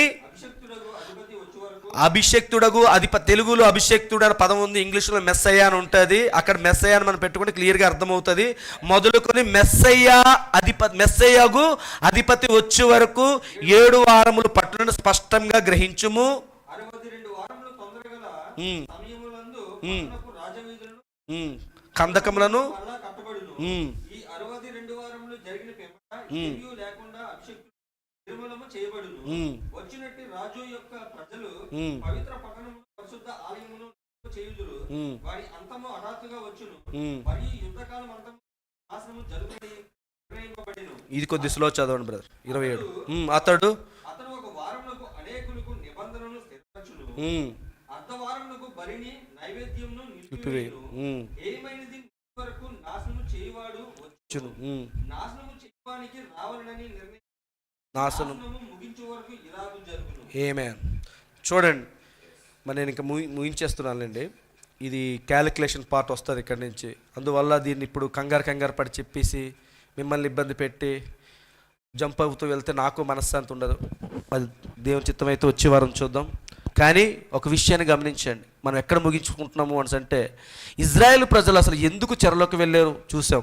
అవన్నీ మీరు మిగతావన్నీ కూడా ఏవైతే వదిలేసిన అధ్యాయాలు అవన్నీ ఇంటి దగ్గరికి వెళ్ళి చూడండి. నాకు ఒక్కొక్కసారి అవన్నీ చదివినప్పుడు చాలా బాధ అనిపించింది. దేవునితో ఎంతో వ్యక్తిగతంగా వ్యవహరించిన ప్రజలు, వాళ్ళు సమీపంగా, చాలా సమీపంగా చూసినటువంటి ప్రజలు అంత ఘోరంగా దేవుడు హృదయం అంతగా విరిగిపోవడానికి కారణం ఏమిటి అని నేను అన్నీ స్టడీ చేస్తున్నప్పుడు అధ్యాయాలు అన్నీ నా గదిలో ఇంచుమించు ఈ వారం అంతా అదే పోరాటంలో ఉన్నానండి. ఇవన్నీ చూసినప్పుడు నేను నోట్స్ ఇవన్నీ ప్రిపేర్ చేస్తున్నాను. ఎంత సంఘానికి ఎలా తెలియచేయాలి, ఎలా చెప్పాలి, సమయం సరిపోదు ఏంటి అన్నట్టు అనుకున్నాను. కానీ నేను అనుకున్నాను అలాగనేసి ఎక్కువ సమయం వాళ్ళకి ఇచ్చేసి ఇబ్బంది పెట్టడం కూడా నాకు అది కొద్ది బాధాకరం అనిపించింది. ఏది సాధ్యమైతే ఎంతవరకు ఆ టైంకి అవుతుందో అంతవరకు చెప్పి ముగించుకోవడం మంచిది అనేసి అనుకున్నాను. అందుకే ఈరోజు అన్కంప్లీట్గానే మరి ఇది ముగించుతున్నాను. నేను కంప్లీట్ చేయలేదు నాకు తెలుసు. కానీ వచ్చే వారము మనందరినీ దేవుడు మరి తన చిత్తంలో ఉంచినట్లయితే మరలా కలుసుకొని చాలా విషయాలు చూద్దాం. డానియేల్ 70 వారాలను కూడా టచ్ చేసుకుంటూ వెళ్దాం. ఈ విషయాలన్నీ కూడా వస్తాయి. 4 రాజ్యాలు, 4 మృగాలు, అర్థమవుతుంది. డానియేల్ కాలంలో ఉన్నటువంటి మృగాలు ఉన్నాయి కదా, జంతువులు, ఇవన్నీ మనం చూస్తాం. ఆ కాలాలు ఎక్కడ ఎలా పనిచేసాయి ఆ క్యాలిక్యులేషన్ చూసుకుంటూ సంఘకాలంలోకి మెల్లగా మనం ఎంటర్ అవుదాం. అర్థమవుతుందండి. మరి ఈ విషయాలన్నీ మీ హృదయంలోని మననం చేసుకుంటూ, అంటే రిపీట్గా మళ్ళీ ఇంటి దగ్గరికి వెళ్ళిన తర్వాత నెమరు వేసుకుంటూ ఇవన్నీ చేసినప్పుడు దేవుడు ఇంకా చాలా విషయాలు తెరుస్తూ ఉంటాడు. సంఘం ఎప్పుడు ఎలా ఉండాలి అని అంటే పులిపీటి దగ్గర నుంచి వచ్చినటువంటి ఏదైతే బయలుపాటుని ఆ బయలుపాటుతో ఆగిపోకూడదు. అక్కడి నుంచి నువ్వు ఇంకనూ తోడుతూ ఉండాలి. నీ ఇంటికి వెళ్ళి ప్రయత్నాలు చేస్తున్నప్పుడు దేవుడు నీకు ఒక మార్గాన్ని తెరుస్తూ ఉంటాడు. నీకు ఒక నీ మనోనేత్రాలు వెలిగిస్తున్నప్పుడు, నీ హృదయం తెరవబడుతున్నప్పుడు అక్కడ ఇంకా లోతుగా నువ్వు కూడా దేవునితోని మన ప్రతి ఒక్కరు కూడా వ్యక్తిగతంగా సంధించాలి. పులిపీడి దగ్గర వచ్చింది వ్యక్తిగతంగా రాదు, ఇది సంఘం అంతటిగా వస్తుంది. కానీ స్వీకరిస్తున్నటువంటి నీవు మాత్రం దాన్ని ఎలా స్వీకరించాలి? సంఘం అంతటికి వచ్చింది కదా అన్నట్టు స్వీకరించకూడదు. నీదే, నాదిది, నా భాగం ఇది అన్నట్టుగా స్వీకరించాలి. అలా జరిగినప్పుడు మాత్రమే వ్యక్తిగత బయలుపాటునికి వస్తుందండి. కానీ చాలా విషయాలు మనకు వస్తాయి. ప్రార్థన చేయండి. మనందరం లేచి నిలబడదాం.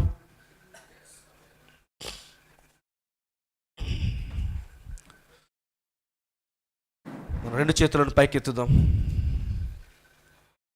దేవుడు ఎటువంటి ప్రజల్ని ఎన్నుకున్నాడు, దేవుడు ఎటువంటి జనులతో ఆయన వ్యవహరిస్తూ ఉన్నాడు. ఈరోజు ప్రియమైన సంగమా, ఆయన నన్నును ఎన్నుకొని ఉన్నాడు. వెలపెట్టి కొనలేని ఎంతో విలువైన రక్తంతో, స్వరక్తముతో మనల్ని విమోచించి ఉన్నాడు ఆయన. ఆ విమోచన కార్యానికి మూలము మనమై ఉన్నాము. మన కోసకే ఆ విమోచన కార్యము జరిగి ఉన్నది. కాబట్టి దాన్ని జ్ఞాపకం చేసుకుందాం. మనమును స్వాభావికమైన ఇజ్రాయేల్ ప్రజల వలె ఆయనకి మనం తిరుగుబాటు చేస్తున్నామా, లేదా ఇదిగో అక్కడ ఇర్మియా ప్రవక్త ఎలాగైతే ఆ ప్రజల కోసము విజ్ఞాపన చేసి ఉన్నాడో, అలాగే దానియేలు ప్రవక్త ఎలాగైతే తమ యొక్క విడుదల సమయము సమీపించి ఉన్నదని గుర్తించాడో, గ్రంథముల ద్వారా ఆ సమయాన్ని గుర్తించున్నాడు. ఓ ప్రియమైన సహోదరి సహోదరుడా, మనకును ఆ గ్రంథం ఇవ్వబడి ఉన్నది. ఇప్పుడు ఓ ఉరుములను, బైబిల్ గ్రంథంలో ఉరుములను వినగలిగిన వారు కేవలం 2 మాత్రమే. పాత నిబంధనలోని దానియేలు ప్రవక్త, క్రొత్త నిబంధనలోని యోహాను,